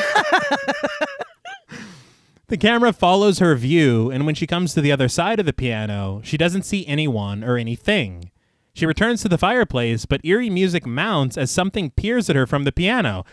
She would have seen. No, yeah. Is this puppet a molecule? It's an atom. Up at Adam. Yeah. Puppet Adam. Very good. But as she goes to pick up the fire poker again, 2 more piano keys are played in quick succession, causing her to jump. She slowly turns around, the piano lid blocking her view as several more keys are played. She creeps her way over, and as she makes her way around the piano, she finds it empty yet again. But the camera pans across the fire poker as a human-sized hand in fingerless gloves picks it up. See, that fire poker, though, has been there the whole time. Yeah. Why didn't you pick it up the first time? Take Yeah. it. Because even if something made a noise over there, are you going to box it or what? You've got a weapon right there. Yeah. What's weird to me is that this fire is burning in a room that no one's occupying. Yeah. Yeah, that's true. And we're stoking. What? It's for me, even if you don't believe or whatever, like I feel like there should have been even just a moment of hesitation and then her being like, whatever, and still, but it was like she was never told that at all. Yeah. But we see Pinhead. Yeah, you're right. Why don't we have like a moment of her being like, whatever? Whatever. Yeah, they're so weird. Like she could have said that then. Yeah, and she said that they're peculiar, but she wasn't like, in that thing Dana said earlier. Yeah. Fuck that. And they seemed fine. Yeah. Well, Dana was a little rough. Yeah, but- that's true. Yeah. But we see Pinhead eye the fire poker curiously in his hands. I have in my notes, I guess, because I didn't know when I was going to say it, but I just have, I hate this puppet. Just don't forget to say that. No, I just wanted everyone to know. But Teresa just closes the fall board over the keys on the piano. She walks over to the fireplace, but glances back at the piano a little uneasily. She then reaches for the fire poker, but finds it to be missing. Pinhead then raises it above his head. Where he is, I don't know, because it's the same shot from before when he picked it up. Yeah. Which is right in front of the fireplace. Yeah. He's in some secret location. An undisclosed location. He's live via satellite or something. But Teresa turns to look at him. She doesn't react at all, but is swiftly bashed in the head, her blood spraying against the logs in the fire. This is when I was like, so they're bad? Yes. Yeah. I was confused. It's confusing. Yeah, I don't know. I mean, later it's Yeah. kind of, but right now I was the same thing. I was like, well, why'd you attack that lady? Yeah, I was like, why would Toulon do this? But the group in the dining room is roused from their seats when they hear Megan's scream coming from the parlor. They rush in to find Alex lowering Megan's body onto the couch. Carissa asks what happened, and Alex just calmly says, she fainted. Look. The group looks over to a nearby chair to find the corpse of Neil Gallagher seated there. I thought that it was Teresa screaming. Mm-hmm. So when they run in there and Alex is like, no, she does this a lot when she it's her blood pressure. I've been on her about it. I was like, what the fuck? So at this point, my assumption is that the puppets have gone wild. And they propped him up. Right. And yeah. Okay, yeah. Especially when you got, the dude hopping out of the casket. Yeah. It's like, so you're already messing around with the body. Mm-hmm. Yeah. But the thing for me was they no-sell this corpse sitting in this chair. Yeah. Completely. Yeah. When I seen this, I was like, who moved this dude? Which one of you fuckers took him out? Throw him away. That's it. Like, I'm looking at you, Dana. It's funny to me that they concoct a theory later that really doesn't make any sense. At all. But they're just ready to, we're like, we got to throw someone on the Yeah. bus. And we barely know her. We know you the least. Yeah, and I'm not married to any of them. But Carissa asks if Neil is alive, but Dana calmly insists that he isn't. She's like, trust me. But they return Gallagher to his casket, Frank telling the others that tomorrow they're going to tear this place apart because Andre Toulon's secret is right here. Dana says that it just doesn't make any sense. If Gallagher found Toulon's secret, why would he kill himself? Carissa also wonders who was fooling around with Gallagher's body. It sounds like, you know what it feels like? It feels like the end of like a soap opera where they're like, will they find out who Dana was? Yeah. It's like, what is happening? Let's recap real quick. But Frank just says that he never trusted Gallagher, pondering what he's up to. But as the camera pulls back from Megan, Dana posits in a voiceover that she might be up to something. I think she just hates her. Yeah. Yeah, for no real reason. But Megan wakes up with a towel on her forehead, Alex seated next to her quietly reading a book by the fire. I would be so like, I get it. You want to be my husband or you are my husband now, but do you got to be drawing me while I'm asleep? Like, I said, my love, you've awakened. Yeah. But she looks over to find the chair empty now, asking if what she saw before was a dream. Alex just shakes his head, and Megan says that she doesn't understand. Who would do something like this? Alex says that they all think it was Teresa. Why? Why would she do that? It's like she was honest about not touching the body. Yeah. Suspicious. And it is funny because we never saw this conversation, and we just heard Dana say Megan did it. Yeah. So no, this isn't even what the theory He's is. trying to make her feel better. Yeah. Nobody said you. That's the important thing. But Megan just asks why he came here, and he says that he had to. When she continues to press him on this, Alex admits that he's here because of a dream that he had, and he wants to make sure that it doesn't happen. But after a shot of the moon that may or may not be projected into the sky, I'll give him an A for effort. Yeah. We return to the Bodega Bay Inn to find Carissa washing herself in the bath. But suddenly, she's overcome once again, breathing passionately, which gets Frank's attention. Carissa is horny on Maine, and I love that for her. Yeah. Well, but I feel like I would prefer more if it was her choice. I guess that's true. She's just like, God, again? It doesn't damn seem, it. That is it true. doesn't seem like again. It seems like, oh, again. Well, yeah, but still, it would be nice to be able to control these feelings. Yeah. Uh-huh. But Frank asks her what's going on, and she tells him that it was 2 women in the Navy during the Second World War. Frank hungrily asks for more details. I was like, wasn't he just here for work only? Yeah. Yeah. He's like, this is business. Well, Right. Hold on. Keep Yeah. going. Carissa says the women spent their entire leave together in this tub.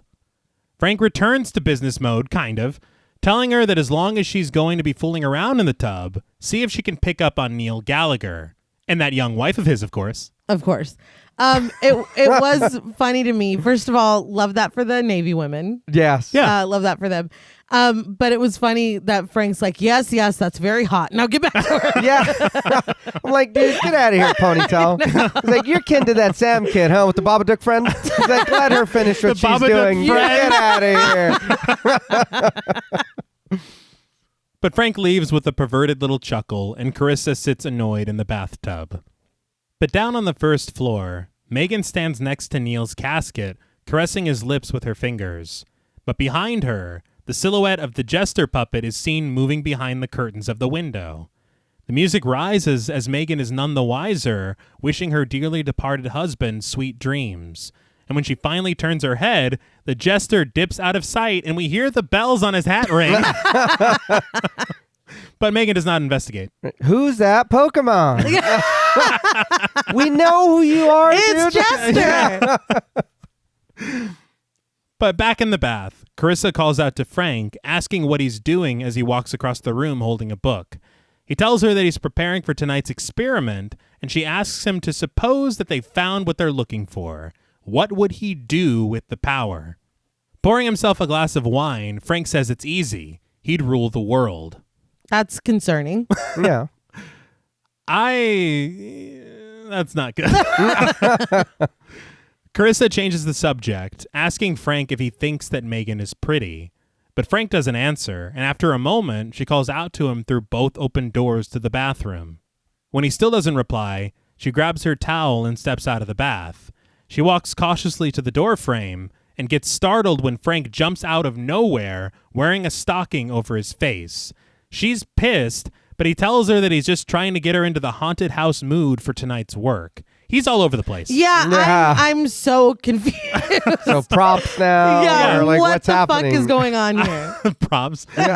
He went into her suitcase. It's like, dude. Yeah. Yeah, But they kiss through the stocking on his face, so I guess everything's pizza. I guess. But out in the hall, Alex stumbles upon Dana performing another protection ritual. With words written on a white piece of paper and attached to a door, Dana moves a lit candle toward it, telling Alex that they're all in danger and that he's trying to kill them. The paper goes up in flames in a very neat display. Yeah. It basically disappears before our very eyes, and Alex asks who she's talking about, and she tells him, Gallagher. Who else? Dude, Come on, man. She's like, I'm suspecting Frank might be. Yeah. What? No. But Alex looks incredulous, and Dana assures him that even the dead have their ways. She takes his hand, dragging blood from a chicken's foot onto his palm for protection, and he thanks her sarcastically.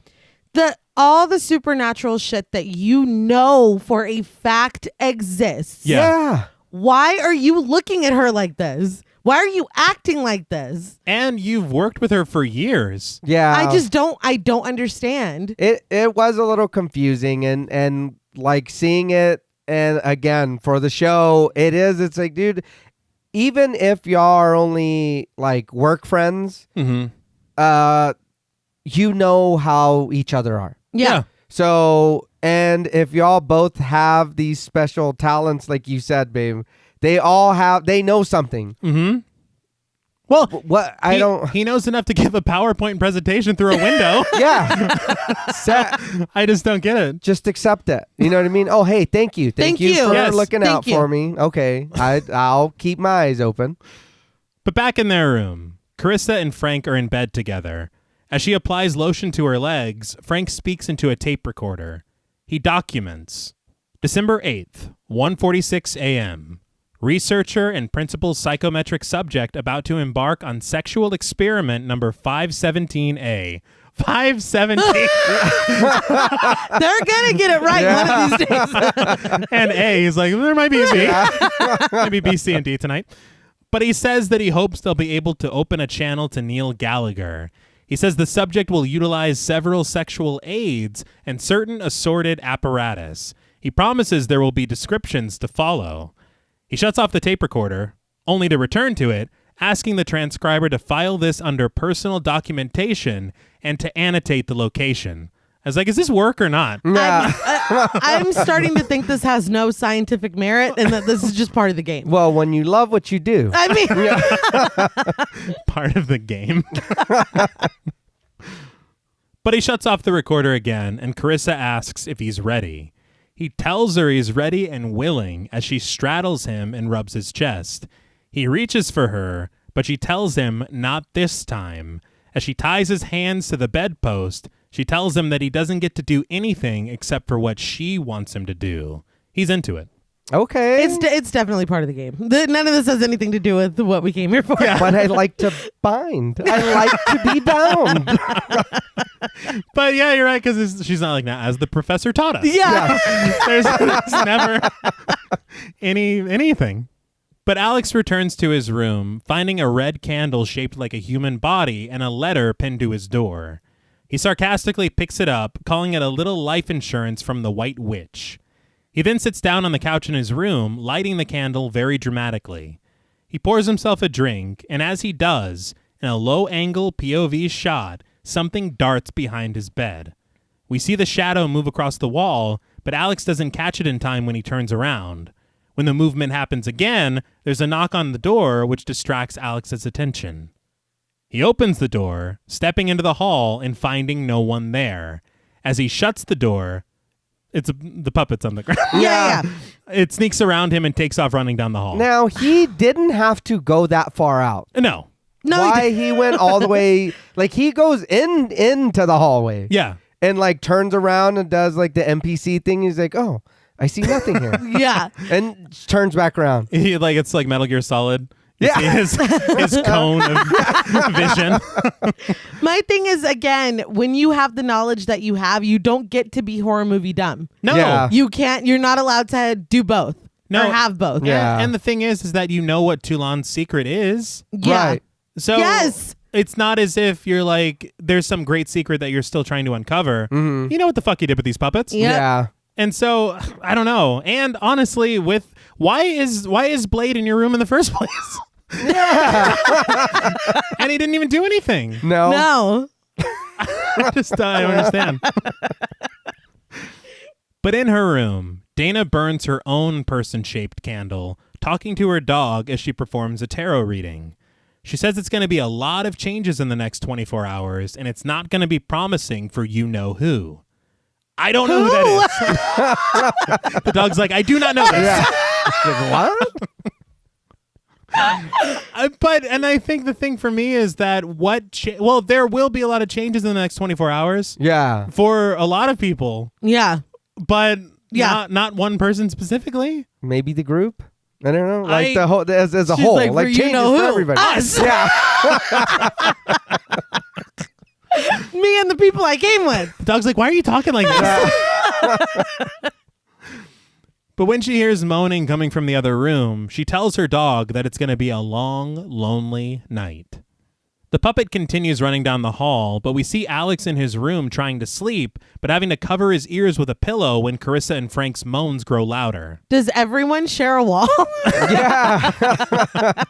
I don't know how this hotel works. Why would you put them in the middle of them? That's Literally. Like, can they be on the other floor, Yeah. please? They are really committed to the work. Yeah. Working overtime. Yes. But we cut to their room where they're making it quite sweet. But back in the hall, we learn that we are in the view of Blade when he makes his way to a door, but when he can't reach the doorknob, he uses his hook to drag a chair over. He climbs up laboriously, peering into the keyhole to find Dana at her table reading tarot. Blade breathes heavily as he watches her, but eventually hops down, dragging the chair over to Carissa and Frank's room. The peepholes really give you an entire view of the room. Yeah, that's wild. It's really it's something else. That's really a flaw with this hotel, I'd say. Yeah, I've never looked myself through a little like keyhole like that, but god I damn, wouldn't is that what you expect- see? Yeah. Well, and frankly, if I recall remembering the doorknobs, I don't remember seeing a real keyhole on these doorknobs. I just saw a doorknob. Oh yeah. So Yeah, I don't remember now. Like, just And pretend. I was gonna say maybe because their heads are so tiny, like they can. But when Teresa Oh, looked yeah. through, she could see everything too. I spent years looking through these keyholes. You got to hit it at the right angle.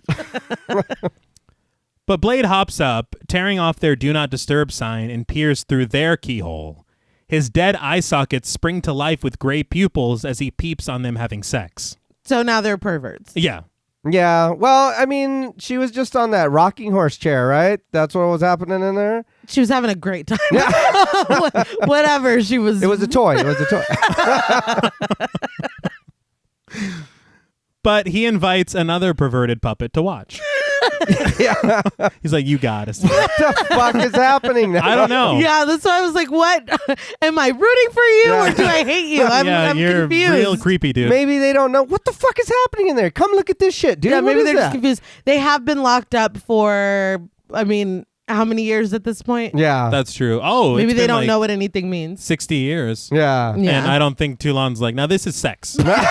I would sincerely hope not. The birds and the bees for these puppets. But this perverted puppet is Tunneler, a puppet wearing a military uniform with a cone-shaped drill on the top of his head, voiced by Tim Dornberg. The door opens, and Tunneler stands there in the room with them. But the second Carissa turns around, Tunneler has suddenly disappeared. Of course. They're Naturally. fast. They're too Yeah. fast. Yeah. Carissa appears frightened, telling Frank that she thinks someone is in the room with them. She's like, I think your puppet's starting to suspect something. My thing, though, is if she is so shocked and frightened by this, y'all really were not expecting to make contact with anything but No. each other. Let's be very And clear. honestly, the way this plays out is very, very like stereotypical horror. yeah. Instead of them being these professionals Yeah. with any kind of experience. Yeah. That was their intent, was to contact something. Yeah. Yeah. That's not what I'm getting. Well, they're making contact. Yeah. Again, with each other. Yes. But Frank, blindfolded and tied up, asks Carissa to untie him. Before she can, she hears skittering around the room and gets off of Frank to check under the bed. Not like this. Yeah. Not like Please untie me. Yeah. Please. Untie him first. I don't understand because she's basically like, just a second, just a second. Yeah. But you don't know what's going to happen. No. Mm-mm. And you're blindfolded? Yeah. Fuck Yeah. that. Just untie me. And honestly, that is a little annoying to me because we learn how blindfolded he actually is. Yeah. It's like you're just being extra. You just wanted to complain. But Carissa peers underneath the bed as Frank calls out to her.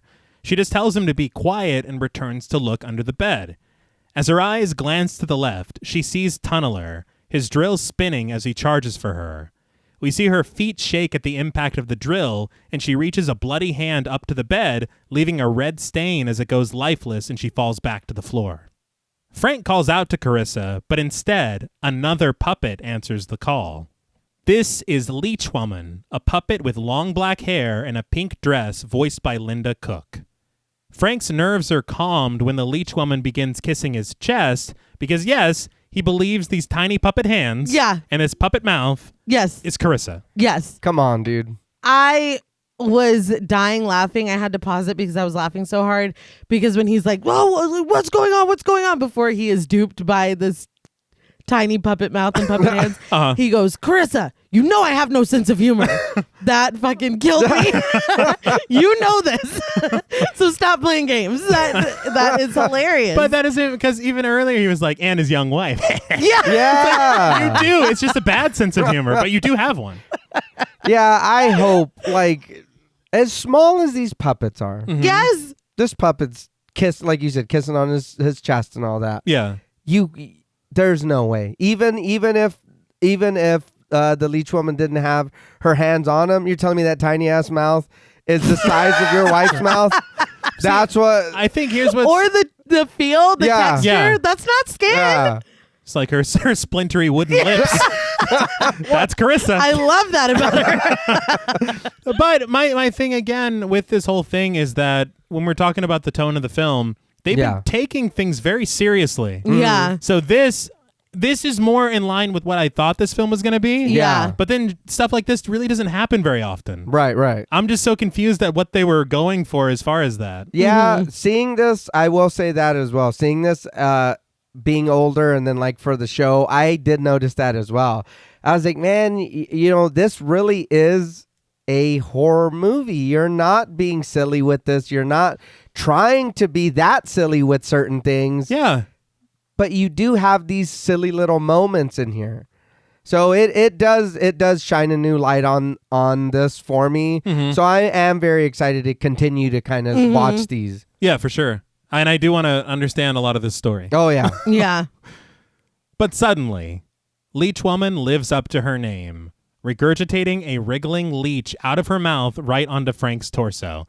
So, Frank assumes this to be one of Carissa's sexual aids, and he seems into it. Yeah. So, you're telling me that you're getting your chest kissed, and you... By a wooden mouth. By a wooden mouth. And you hear...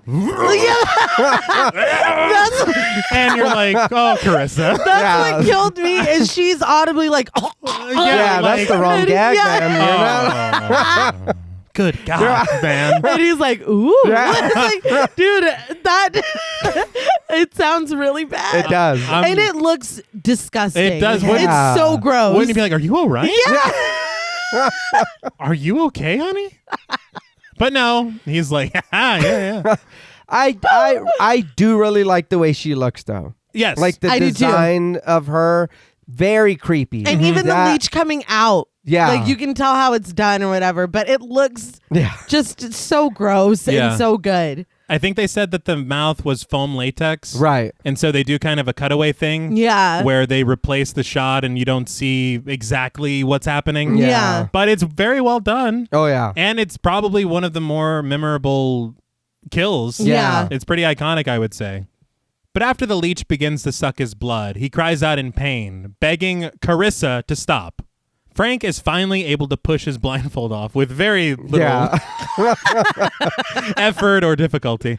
And just in time, he catches the leech woman vomiting another leech onto his body.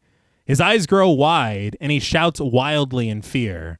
But this sound, to Alex in his room, sounds just like more of the same noises as before, so instead of helping, Alex just begs Carissa and Frank to give it a rest. He is literally screaming for his life. Yeah. Now it doesn't sound. Yeah, none of that sounds sexual. No. Like, the ending part, none of that sounds sexual. Right. But I don't know why he's not saying help, but he is doing a lot of Nobody. It's like, dude. And I've noticed this moving forward. Nobody has the capacity to say help or call anybody's name. No, Oh, yeah. no. None of them. No, like, we can all handle this on our own. We're not I don't want to be a burden. Yeah, we're not actually friends, so I don't really want to. If I scream, they'll know something's happening, but they won't know enough to come. I'm not going to specifically ask for help. He'll hold it over my head. Yeah. But we return to Frank's room. Even more leeches added to his body now, blood covering his torso as he begs the leech woman to stop, and he screams hilariously. Yes. But Dana makes her way through the hallway, carrying a bottle of wine in one hand and her dog Leroy in the other. She bumps into Alex, who startles her. She asks what he's doing walking around at this hour, even though she's doing the exact same thing. Yeah, and I was honestly waiting for a backstory on this dog. Mm-hmm. Yeah, it's just, just part of what she does. Yeah. And if you have any questions, that's your problem. Yeah. You figured out. But Alex tells her that the sound of Carissa and Frank rearranging the walls is making it a little difficult to sleep. Dana understands and agrees, but then invites Alex into her room for a nightcap, and maybe they could rearrange the walls a little bit too. I mean, I guess after I heard my friend getting killed, I probably wouldn't be horny either.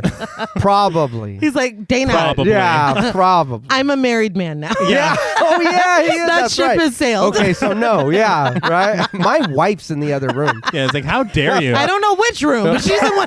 I'll She's find in it. one of them. Yeah. Yes, we're sleeping in separate rooms. It doesn't matter. But Alex politely declines this offer, and after he leaves, Dana just takes a swig of wine and retires to her room with her dog. Once inside, she turns the light on and shuts the door, telling the dog that they'll just have to entertain themselves tonight. She concedes that she knows that he doesn't like Alex very much, but she says that he's all right.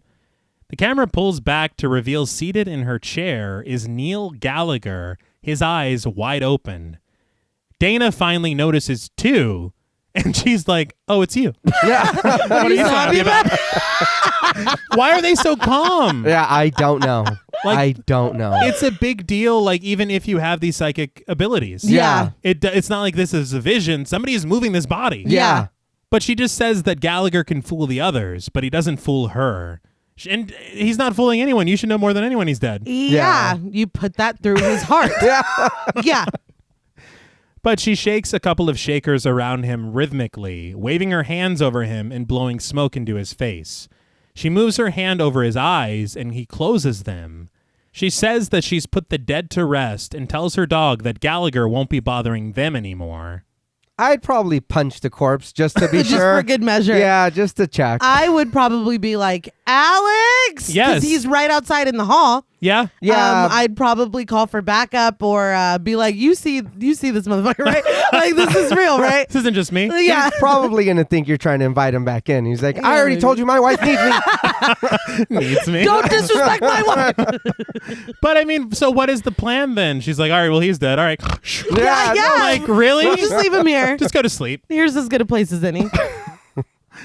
But out of nowhere rushes Pinhead, who grabs Dana by the calf, tossing her onto the bed with a cracking noise. So I guess he broke her leg? Yeah. That's what it sounded like. I'm not going to lie, I didn't get that either. And then later when I seen her, I was like, oh, you fucked her up. Yeah. When did that happen? I guess right here. Yeah. Yeah. But she tumbles off the bed, only for Pinhead to ascend her body and begin choking her. After a short struggle, she throws him off of her and drags herself into the hall. After a moment, Pinhead sits up and slowly chases his way over to a sweaty and busted up Dana. She continues pulling herself across the carpet, but Pinhead catches up to her, grabbing her and punching her in the mouth a couple of times. The fact that all of this that's going on, all the supernatural stuff, and he's just straight up fucking fighting her Yeah. is wild. Seems personal. Yeah. I did see on a featurette, the stunt woman has his turtleneck over her head. And so she's just swinging like blindly. Oh my God. And so they got to be very careful. Yeah. But Dana eventually grabs him and throws him down an adjacent stairwell, and we see him tumble through the stair hole, crash landing onto the tile below. Right, take that, you little fucker, in your normal hand. You're normal. I did just want to shout out the stair hole. Oh, yeah. We have to. You gotta. And I will say that I said crash landed, but he landed very delicately. Yeah, he did. Yeah. It's almost as if they shot his fall and then they shot his landing just from like a normal height. But before Dana can catch her breath, she eyes Blade at the other end of the hall. He brandishes his hook in one hand, and the other hand is a sharp knife. He rushes for her, just like in her premonition, but she's able to pull herself onto the elevator. Blade blocks the door with his hook, but Dana is able to kick it away, shutting the elevator door and riding down to the bottom floor. She catches her breath just as the doors open, but sees Pinhead standing in wait, and he rushes for her again. She holds up her hand weakly, but Pinhead just rains blows down on her until she's able to toss him away again. He was mad. The fall. Yeah. That was several stories. Yeah. But she breathes a sigh of relief. I thought of Homer when his hand's out of the toaster. Dana, it's in there again! But suddenly, the door to the top of the elevator swings open. Blade peers into the elevator car, and just as Dana thinks she's safe, he drops down. She looks at him fearfully as he raises his knife, slashing it across her throat. As she dies, the camera pans past the elevator to find Jester standing on the other side of the wall. His head spins wildly, finally stopping on a satisfied smile. What the hell was that? I was like, I thought he was so blown away by what he saw that he couldn't handle it, and that's why his head was spinning, but that expression was sinister. Yeah. He was pleased. It's like, good work, Blade. Whatever your mission is, like, I mean, I will learn. It's encouragement. I guess. Good work, Blade. But he's done nothing but hide behind a curtain. Right. He's like, you guys Well can handle this, done. right? Well done. Intel, man. Yeah. He's like, well, I was freshly made. Yeah. I was never- Yeah. I was never given an assignment. This is baby's day out. But Alex is finally asleep in his room, and unfortunately, his slumber is interrupted when Megan knocks on his door. It was funny to me that he told Dana he was going to wander around for a while, and he just took his ass to his room and went to sleep. So that was a fucking lie. Yeah. But he switches on his lamp and throws on some clothes to answer the door properly. He opens the door, and Megan tells him that she wants him to come with her. She has something she wants to show him. Now, when you say clothed, this man got dressed. Yes. dressed. Yeah, he did. She's out there in like a nightgown, robe. yeah, Yeah. or some shit, and this fool's like fully clothed. He's like in the cufflinks. Yeah. All right, let me put my tie on. Hold Yeah, on. hold on. But he agrees to follow her, but as he puts his shoes on, she looks into the hallway, checking both ways, which is very suspicious. Mm-hmm. But Alex follows Megan up a staircase as she explains that she couldn't sleep. She says something about Neil's death kept bothering her. She said it never occurred to her that there was some connection between Toulon's death and her husband's, but after dinner, it started to make sense.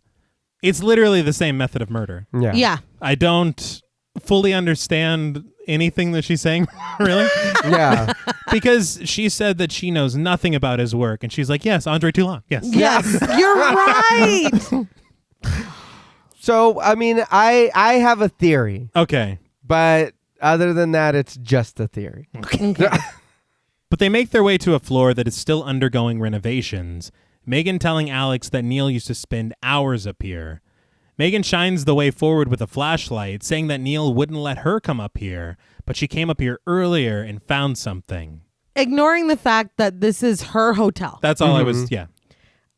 If there's an area or a room in your home that your partner says you're not allowed to go into, Yeah. That's wild. that is a giant red flag. Yeah. That she's like, it's kind of strange. No, yes. Yeah. It's incredibly strange. Unless it's like that room from The Conjuring with all the bad shit in there. Right. Yes. Yeah, then. Yeah. There's a reason. Yeah. But for this, and it's a whole floor. Yes. It's like, no, I'm using that room too. Not that one either. Talking about. What's- what? No. But as Alex holds the flashlight for her, Megan unlocks a padlock and leads him into a room. Through this door is the ballroom that Alex dreamt about. But he says nothing. No. Yeah. He just is like, well, lead the way. I don't Yeah. She's like, oh no, this is where he pulls the gun on you. She's Yeah. like, what? He's like, so you found something up here? Yeah. Nice room. It's like, Alex, please. I did want to call out because I love the way that this room looks. Yeah. So I got two things that I wanted to talk about. Okay. Firstly is the production designer, who was John Meyer, who would go on to be nominated for 8 Oscars. Damn. He won 2 of them, one for Chicago and one for Memoirs of a Geisha. Okay. Those are both great Yeah. movies. Yeah. And I was also, the way that there is some camera movements, the push through the hallway when they go through the hall to the stairs reminded me of something out of Suspiria a little bit. Okay. And there is a look to this room that just kind of screams Italian horror. All right. And so I looked up and I found that the cinematographer was Sergio Salvati, who shot Zombie for Fulci. Oh. And he was a camera operator on a ton of spaghetti westerns, including Sergio Leone's The Good, the Bad, and the Ugly. Hey, there you go. So this is a Giallo film then, or no? Right, it makes light. Yeah. Giallo light. And He's got said the coat. He he's said got the hat. Italian. I quit. Now I'm just in the mood to watch Chicago. Oh, well. I bet you didn't think that going into Not at all. record Puppet Master today. Not at all. But Megan tells Alex that she wants to show him something. And suddenly, a man in a black suit and a white mask appears. He beckons Megan to him, and they begin to slow dance as Alex just watches on. There is no reaction from Alex. None. Mm-hmm. It's like, well, my dream's coming true. It's just old hat. It's just old hat at this point. Yeah. Uh-huh. But just as he dreamt, when their dance concludes, the man removes his mask, revealing himself to be Gallagher. He puts his arm around Megan, telling Alex that he can't save her. Gallagher laughs maniacally as he pulls a gun from his waist and points it at Megan. Alex screams for him to stop from very far away. Yeah. He like holds his hand out. Yeah. Maybe he does think he's in Life is Strange. No! So this whole little scene happened for a long time. Oh, it did. Yes. I think this was meant like as an intermission or something. I think if you got to go get a snack. Go you use gotta the pee- restroom real quick. I'll tell you right now, as the person writing the script, I was like, no, keep dancing. I was thinking that as I was watching it. I was like, I bet T is thrilled. The beginning too, when we're looking at puppet close-ups of her face. Yeah. This is very easy to describe. But after he screams, Alex wakes up in bed. when the time comes for real, Alex, please do better than that. Yeah. If that was a test run. If this is your primer, yeah. I think that's what got me, is that even though it was a dream, you know this. Yeah. Yep. Like, if I just don't understand. And still, his reactions to everything. And I got to be honest. Well, I'll be honest a little bit later.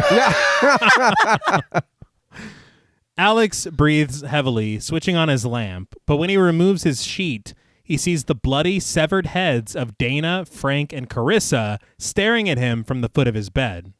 With a big smile, Frank asks, "What's happening, Alex?" Alex wakes up again in fright. Okay. Here's the thing. Yeah. I didn't know if this was a moment of horror where Frank is like, "What's happening, Alex?" Right. I genuinely think he's like, "What's up?" Well, that's how it was delivered. Yeah. Yeah. It was very much giving when Stan was roasting them all in the It miniseries with his head in the fridge. He's like, "You're all flowed." That's what I was expecting him to say that. But I was like, okay, Edgar Allan Poe, not a dream within a dream. Yeah. Like, Yeah. This man does not just dream one time. No.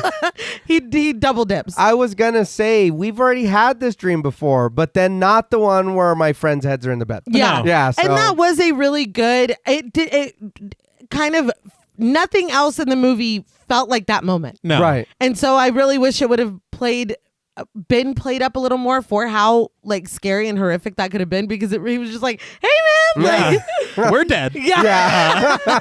How was your night? sucks for us, right?" But after he wakes up again, he switches on his lamp, only to hear frantic knocks at the door.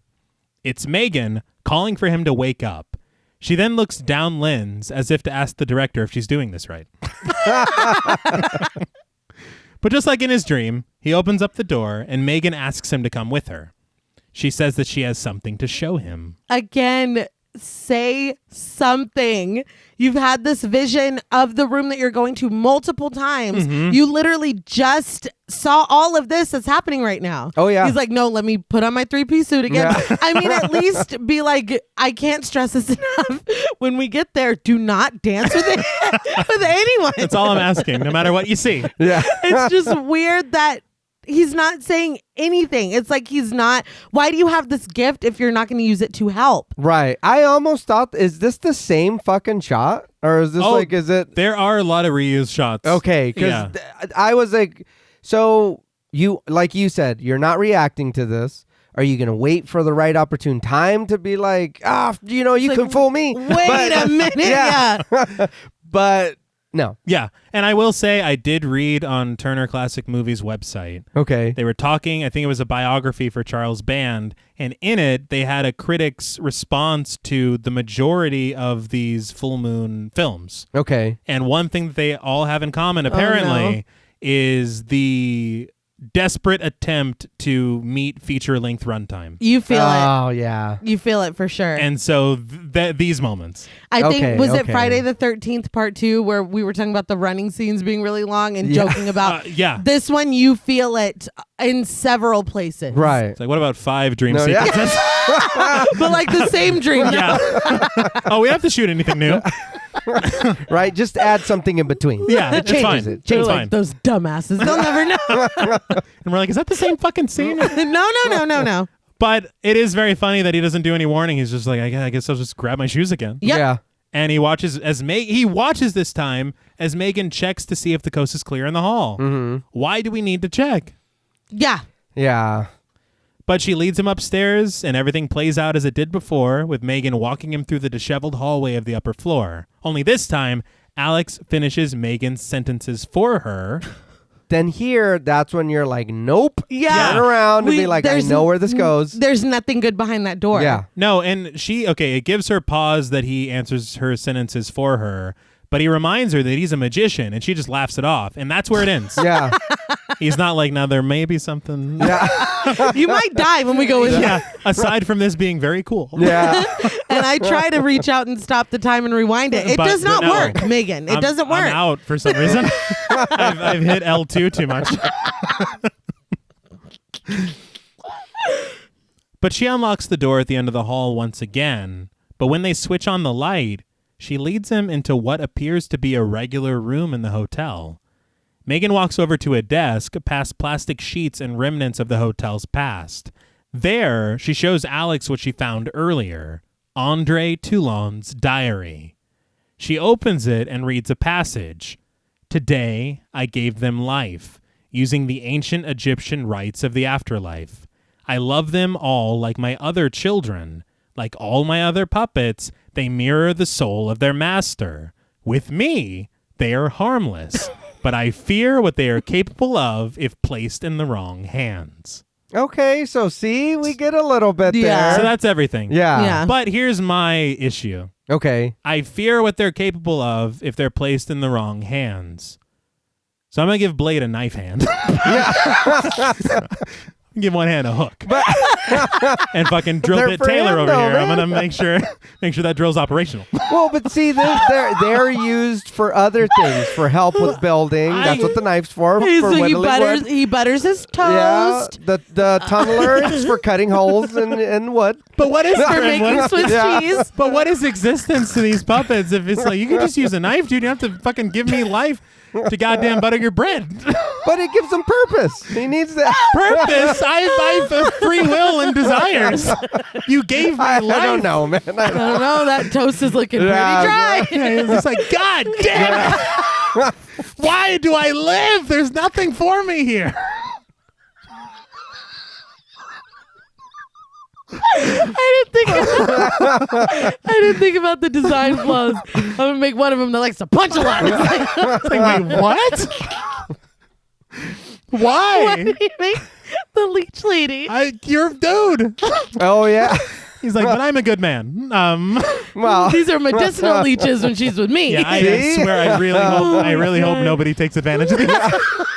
Oh, please, write in my diary at night. It's like, come on. This is your fault. At some point, you got to take responsibility. I don't know.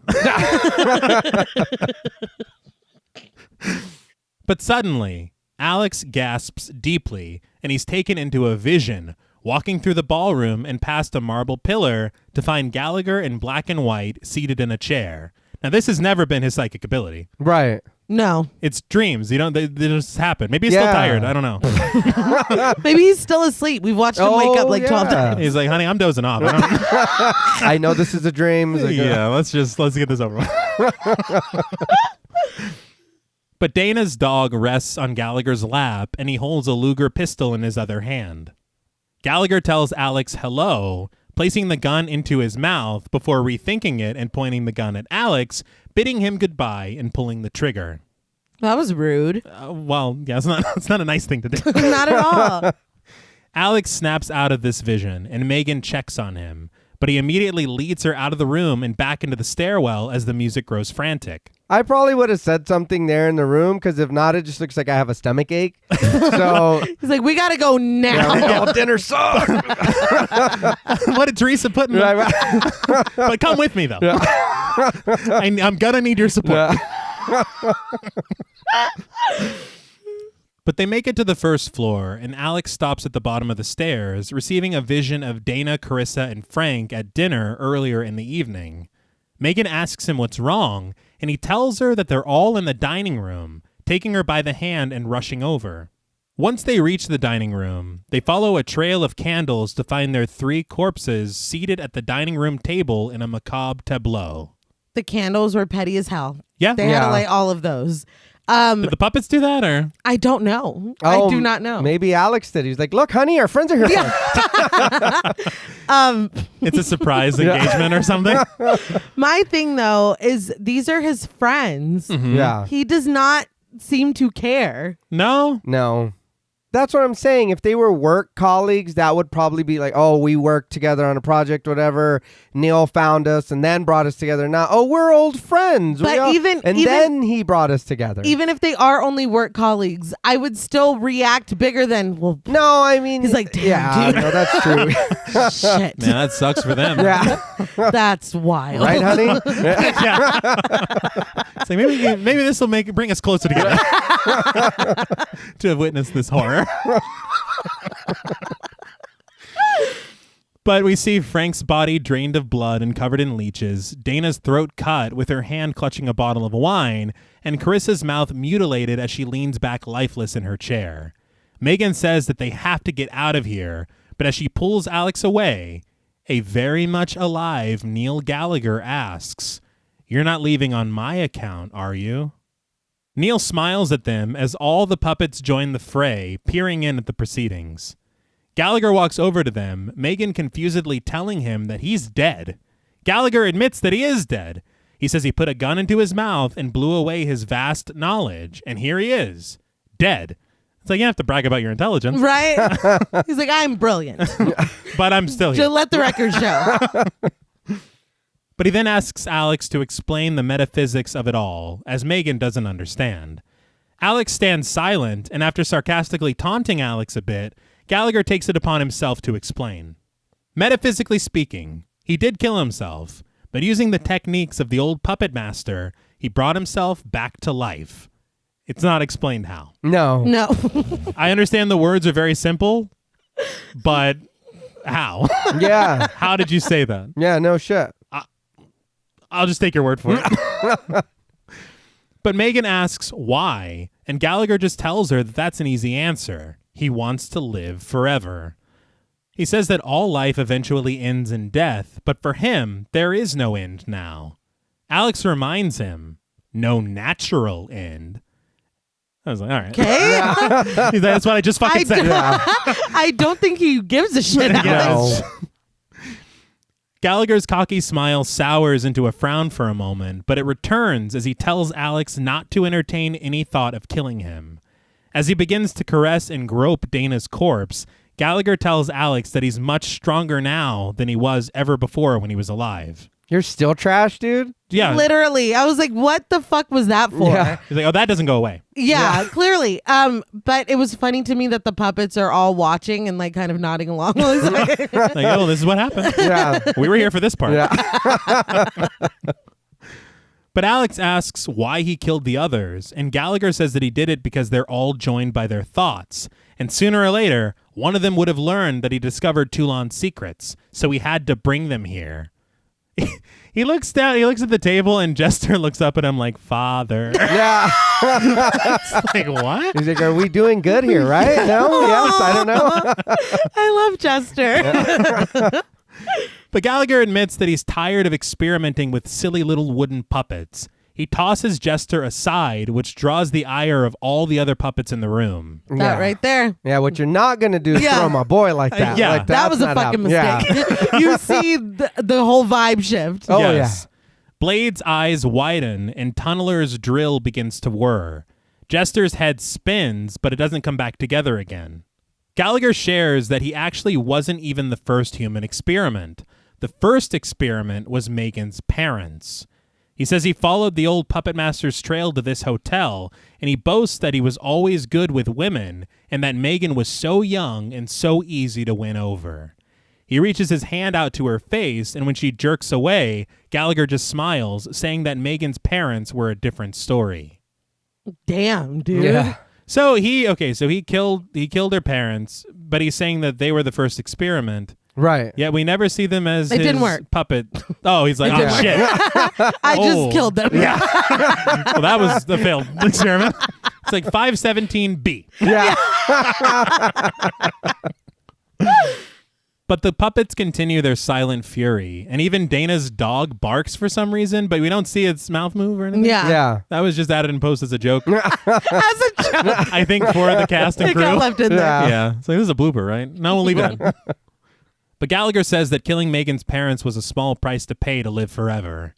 Megan calls him a bastard and goes to slap him, but he blocks it and punches her in the face. Jester appears shocked at this action, and Blade readies his knife. Yeah, me and Jester had the same face. I yeah. couldn't believe Yeah. he fucking punched her. I mean, I know he's evil or whatever, but I was still like, Yeah. He even points. He's like, you believe this motherfucker? Yeah, he does. Yeah, he was like- points to his friends. Yeah. we're Yeah. not fucking with him anymore, right? Yeah. Like, No, we draw the line here.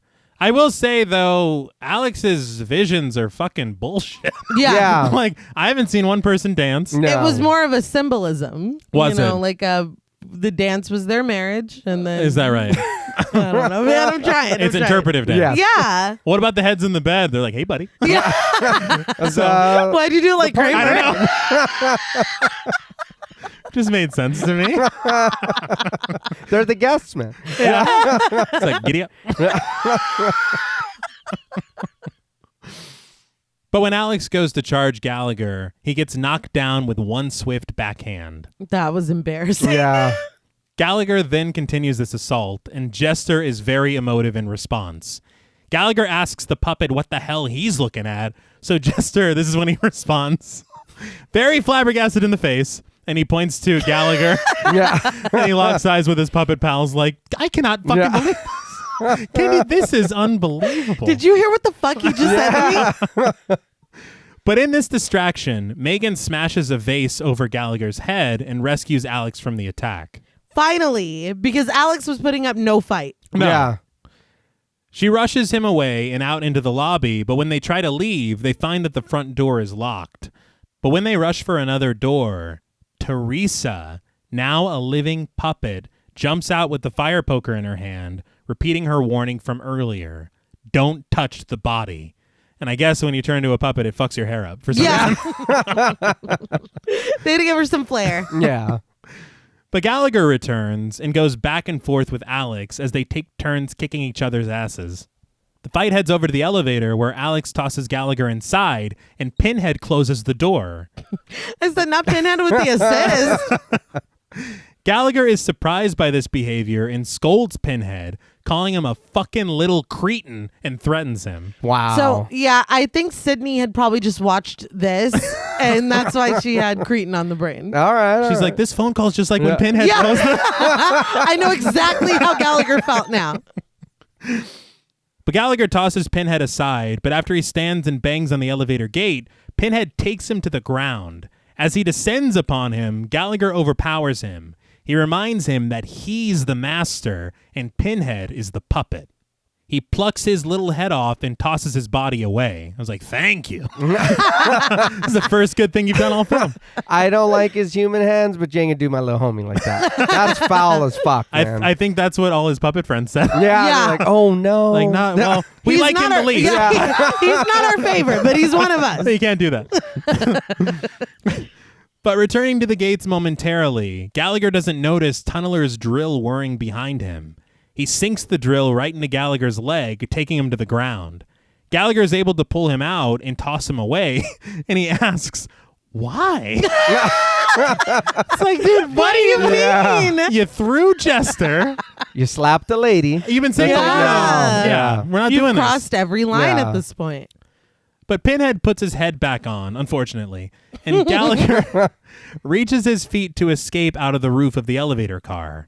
Pinhead and Tunneler reach for him, but before he can make his way out, Blade appears and cuts this exit short, slicing Gallagher's fingers off. Gallagher bleeds a yellow-green ooze as Pinhead gives him a temple massage of some kind. And Blade's like, dude, it's all right. So you're fine. You're fine. Shake it off. Shake it off. But Blade stabs his knife into Gallagher's hand, and it's just his knife. I guess he doesn't need it anymore. Yeah, I guess. So I did read that the blood was changed green because at the time it would have gave the movie an X rating. So they changed it. I thought it was because he's reanimated. Yeah. You know what I mean? I mean, at least it fits narratively. Yeah. Every time I see red that's not blood, I do think I wonder if Yeah. You mean blood that's not red? No. Red that's not blood. Yeah. Nate didn't sleep well last night. that's when I see ketchup, I'm like, No. what the fuck? Oh, jeez. That better be blood. Yeah. Otherwise, I'm freaking out.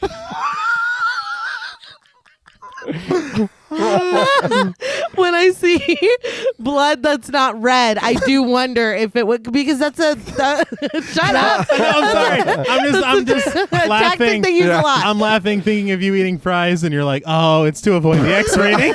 And JP's like, what? Like, oh, I get it now. I get it. But no, I agree. I think you're right. Because you see it a lot even in whenever we played House of the Dead as kids. Yes, yeah. They turned the blood green to avoid. Yeah, which that didn't fit narratively, but No. this does work because, like you said, he is reanimated. Yeah. So if his blood looks different and he's not a living human anymore, Right. it makes sense. It makes sense that the red is not blood. Yeah. God damn it. But Tunneler approaches his neck and begins to drill into it as the leech woman arrives, vomiting a massive leech into Gallagher's screaming mouth, which is held open by Blade's hook. That's gross, dude. It is, and normally this would be a good time. Somebody's getting fish hooked and spit in the mouth. Dude's drilling his throat. I mean, T's leaving. but not now. Headphones are off. Not in this instance, though. I agree with you. Yeah, not in this. Okay. Word. I was Nay, what's your comment? I was confused because Alex is like, stop it. And I don't know why he's telling him to stop. I Yeah. don't know either. And the way that they take I'm so confused by all of it. Yes. Frankly. Because as this is going on, as you said, for some reason Alex tries to stop them. Megan just screams and cries in terror as Gallagher is, I guess, double murdered.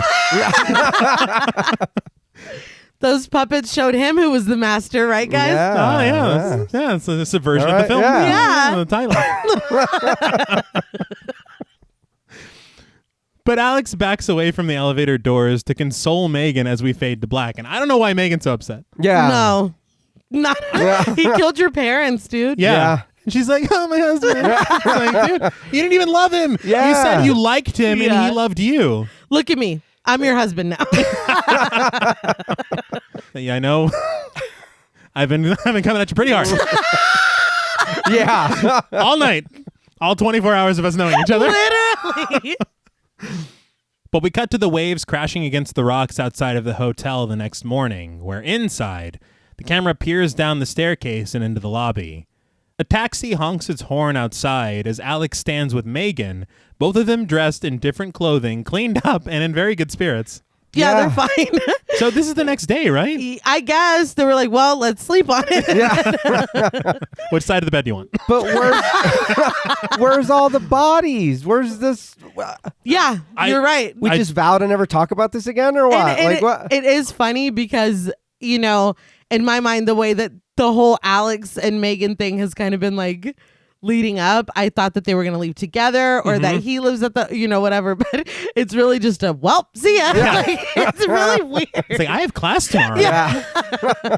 Right, you can clean this shit up. Huh? I gotta go. Yeah, I can. Bye. Well, they never, I mean, Teresa's still there. She still is an employee, even though she's kind of, Oh yeah. well, That's what they were made for. I mean, what we're learning. Yeah. Hold on. Megan tells Alex to take care of himself, and Alex tells her to give him a call if she ever heads out to the East Coast. She gives him a sincere hug goodbye, wishing him a good trip before he leaves. But Megan then walks over to Dana's taxidermy dog, taking him into her arms and walking upstairs with an idea clearly crossing her mind. When she reaches the top of the stairs, the dog is now alive, and she sets him on the ground. She calls him a good dog, and he follows her the rest of the way. I'm happy for Leroy. Yeah? I don't understand how this was possible. I don't either. Unless she was bluffing them the whole time or like powers got transferred when... She wasn't in the room with Gallagher? Mm-hmm. And he didn't like breathe the smoke into her mouth or anything? Yeah. Okay. Well... Well, she's like next of kin, right? Like, is it a legal situation? The puppets are like looking at Will, and they're like, okay, well, I guess you seem nice, so Yeah. I'm glad it's you. they were legally married, so we gotta respect that. Well, you gotta remember though, he did say he followed the process after. He couldn't have done it himself. Mm-hmm. So she was lying? I that's my theory, is that they were in it together. But that's so weird that she didn't just help kill all these people. Right, but if we get rid of them and him, I'm still here. I have the puppets. I have what I was looking for, or rather what you were looking for, but now I have that power. So she's bad? I mean, Because when she is walking up the stairs with the dog, she does pet it and put her hand over its face.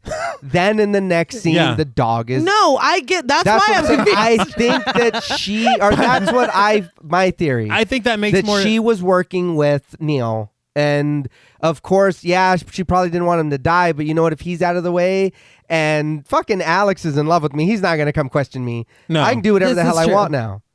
And I mean, but then again, that would make her a little bit diabolical. Yes. Yeah.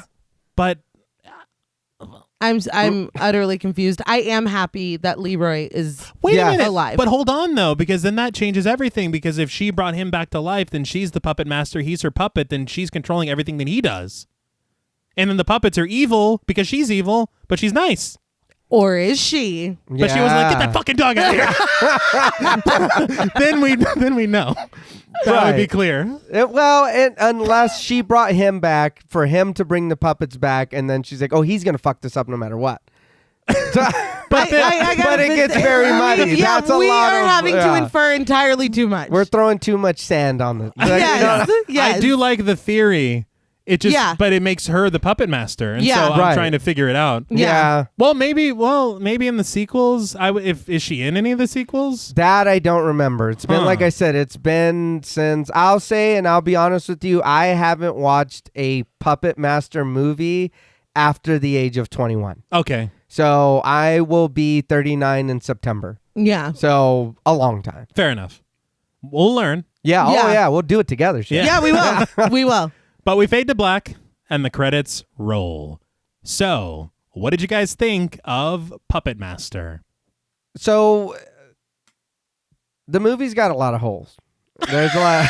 There's a lot of stuff going on. Right out the gate. Yeah. But I will be honest, I still enjoyed the absolute fuck out of this movie.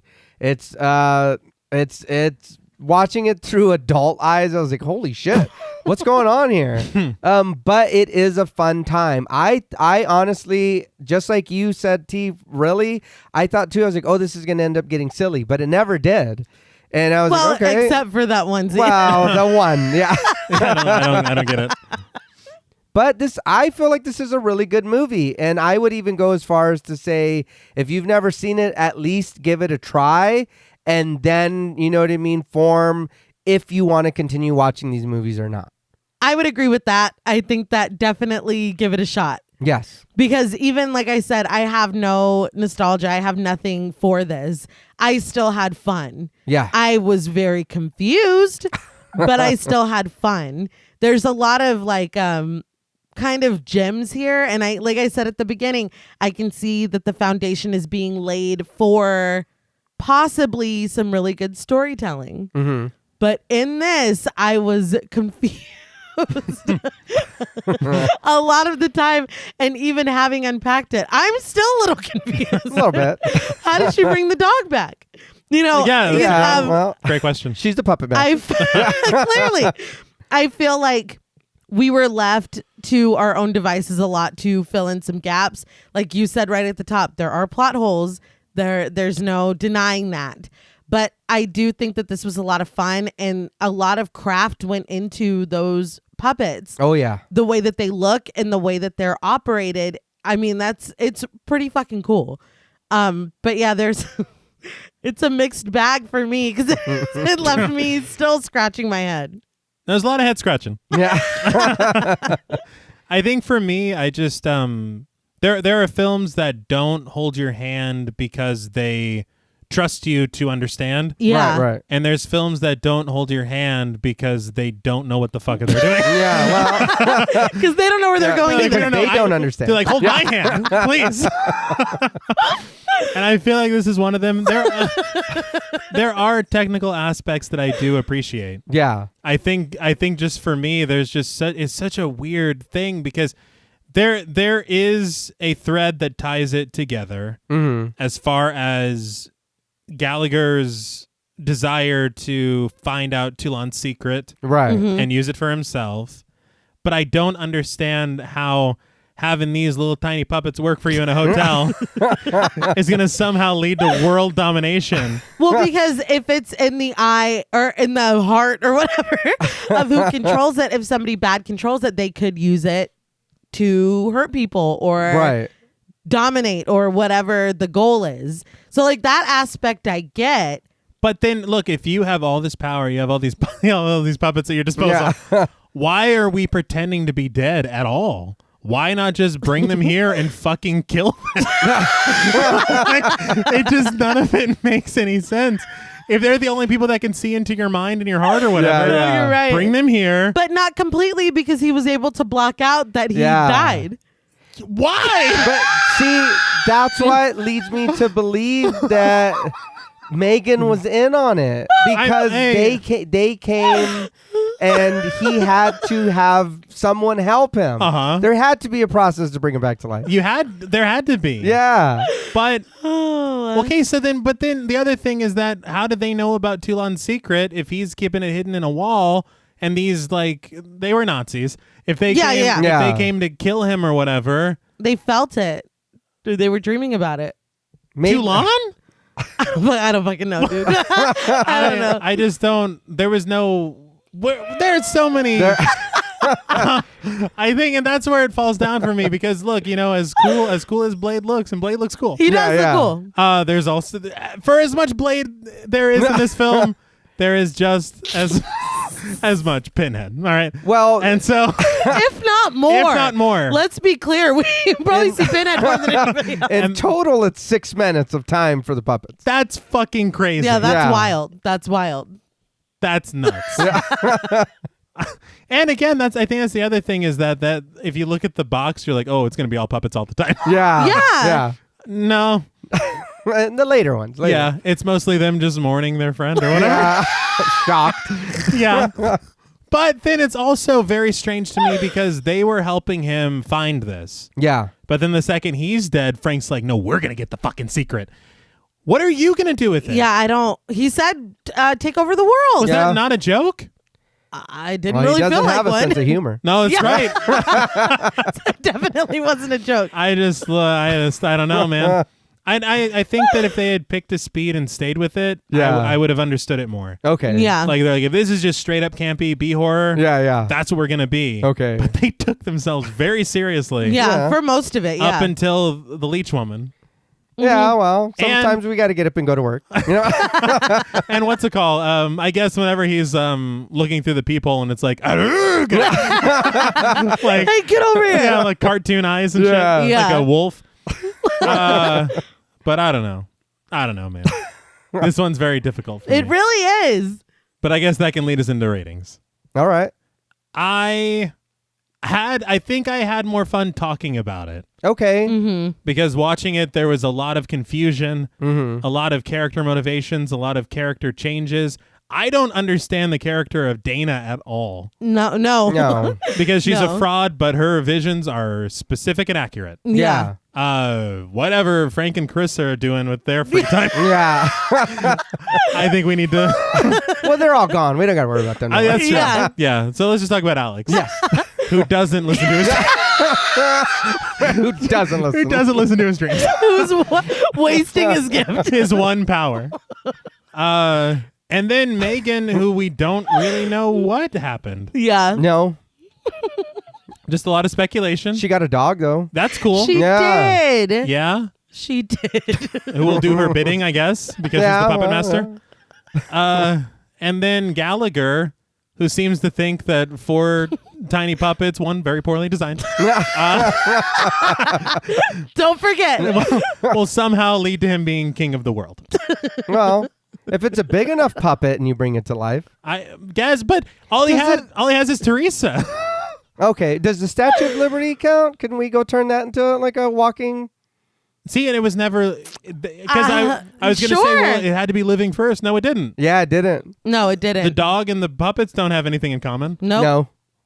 Except they just happen to be at the bodega inn. Look. I will reserve, I guess, some thoughts on the franchise for later. Okay. Because I don't know how this fits into everything. How much we learn about Toulon and what the hell and how the hell. Right. Yeah. But I feel like for me, there's just so much left unexplained. I'll give you that. And I want more. And so, I mean, I don't know. This is one of those films you absolutely understand where the cult status comes from. Yeah. You understand people who watch it at a certain age or watch it with a certain mindset. Yeah. And just want to have fun with it, will really enjoy it. Oh, yeah. Because there's a lot of fun moments. For me, I think I was just trying to dig too deep. Well, I would not blame yourself because the story that they're telling is pretty deep. No, yeah. So it's not even like it's just silly and puppets are running around and you're like, but what does it mean? Yeah. Like Jack Skellington. No, like they are telling a deep story of these people with these gifts and there were Nazis. Yeah. Like this is a deep story.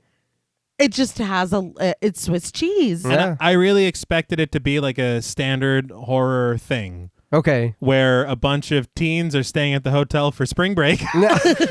And then it just so happens that there are murderous puppets that roam the halls or whatever. It just so happens. at night. But it's adults. Yeah. Instead. Who have a very serious intention. Yeah. I don't know. I think for me, and it might sound a bit low, I just think that the story portion of it really is upsetting to me. That I can't crack it. So for me, out of 10 diabolical dolls, I am going to give Puppet Master 4.5 diabolical dolls out of 10. I want to know more. And I hope that these sequels will give me what I want to know. Oh, no, Same. Okay. Yeah. No, I hate to say it, but I think it is about the third film where we get a little more. Okay. But they do, I think, as they go, tell the story more.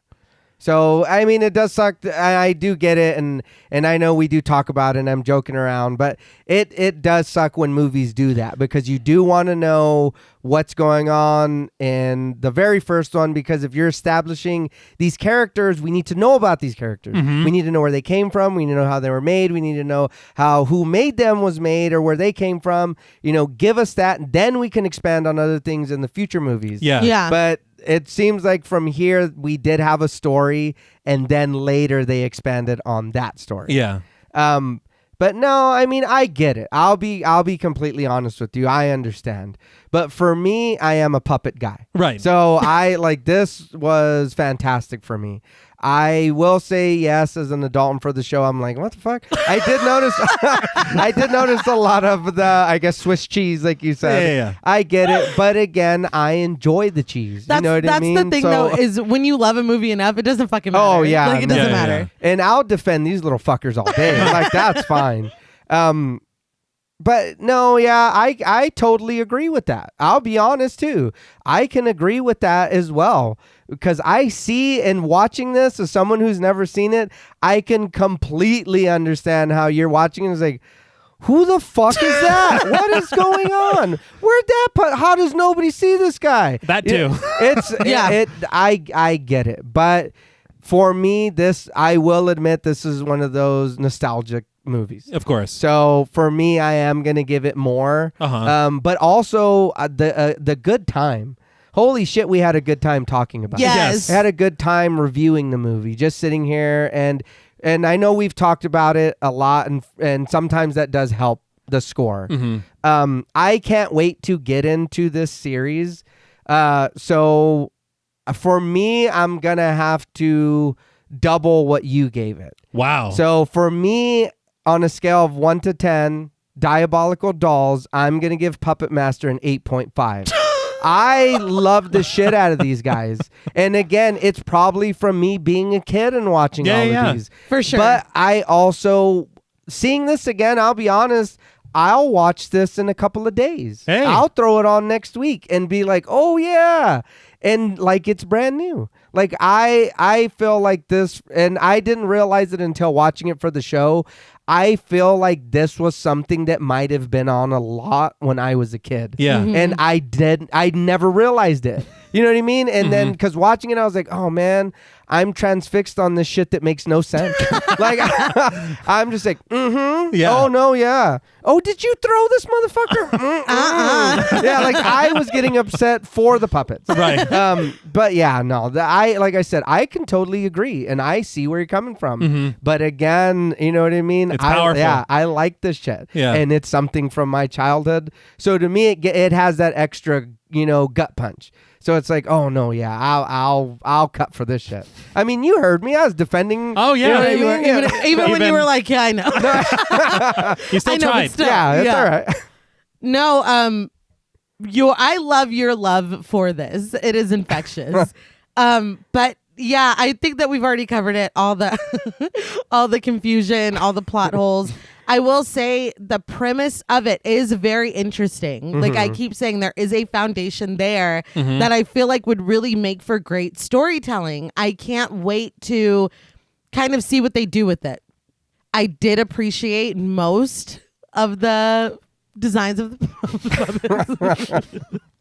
I think the leech woman is so fucking gross and inventive. I love her. Even though she is utterly disgusting. Oh, yeah. We already said before how stylish and fucking cool Blade is. I love the Joker, serving face 24/7.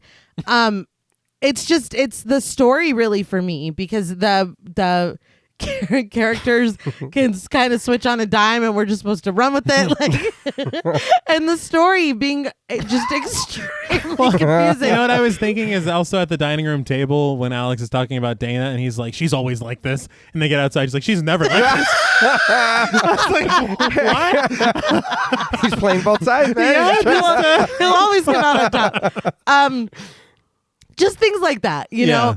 I will say that this is not one that I'm one and done. I would watch this again for the camp, just because I find it very silly.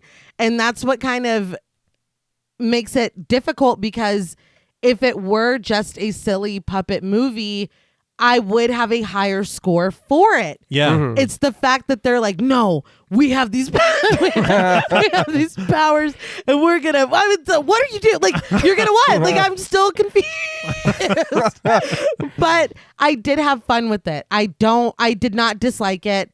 I did not love it. Right. But I did have fun, and I can suspend enough disbelief that I'm excited to see where this franchise is gonna go.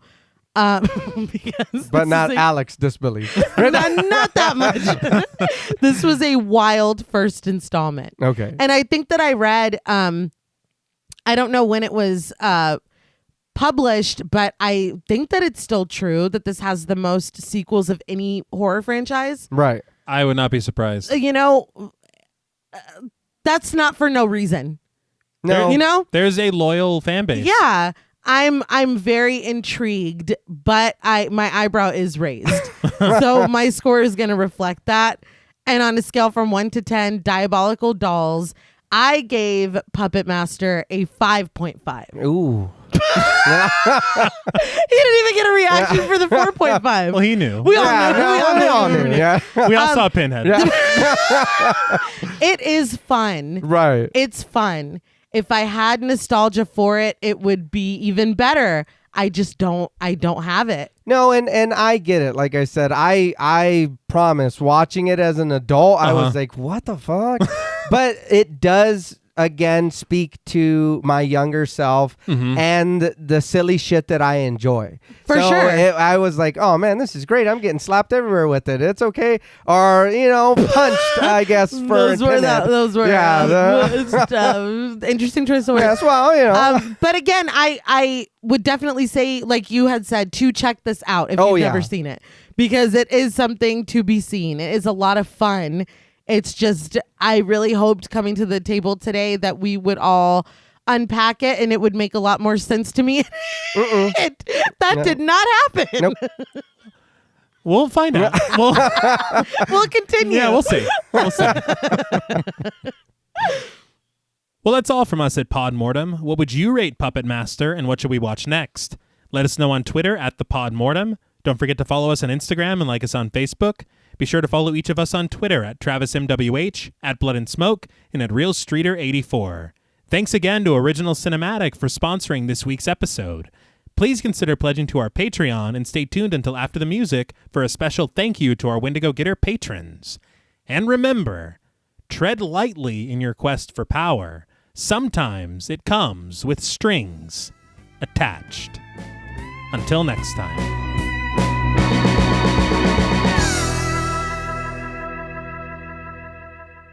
Thank you for staying tuned. We want to give a very special thank you to all of our Wendigo Getter patrons. Woo! Yeah! Very good.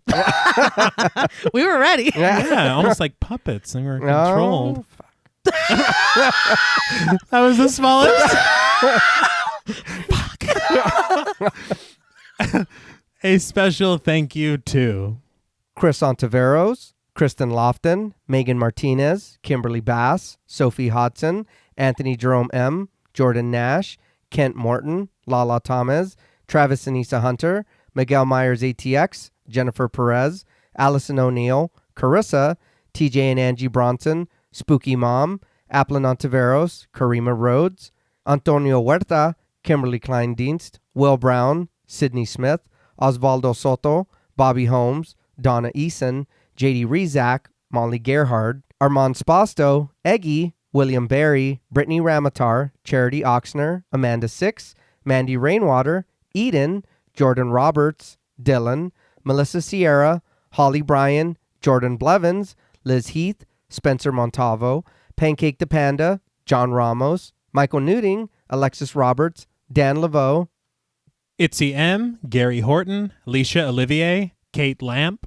Carlos and Sydney, Jessica Hunter, Helena Rudder, Alan Johnston, Mariah, Livy Fun, Mandy M., Scott Troutman Wise, Mozzie Bear, Brittany G., Dave Burke, Adrian Stakes, Nick Spill, Emma Hagel Kissinger, Valerie G., Emiliana, Brian Glass, CB, Taylor Santana, Will Lewison, Angelique, Smelly Poo Poo Head, Beth Bauer, Cookie, Esperanza J., Jason Kyle OKC, Joshua Rumley, Danielle Peralta, Brandon, Nicholas Carter, Sawyer Reese Farr, Dr. Diva Loves Horror, Girl That's Scary, Cassandra, Andrea Simmons, Ashley Higuera, William and Xxena Rush, Ryan Brom, Megan Ochoa, Laura Lassiter, Natalie De Guzman, Eileen O, Marissa E, Sydney, Henry F, Megan M, Strangely Sarah, Christy Beck, Nancy and Andy, Amanda Lopez, Andy Terrell,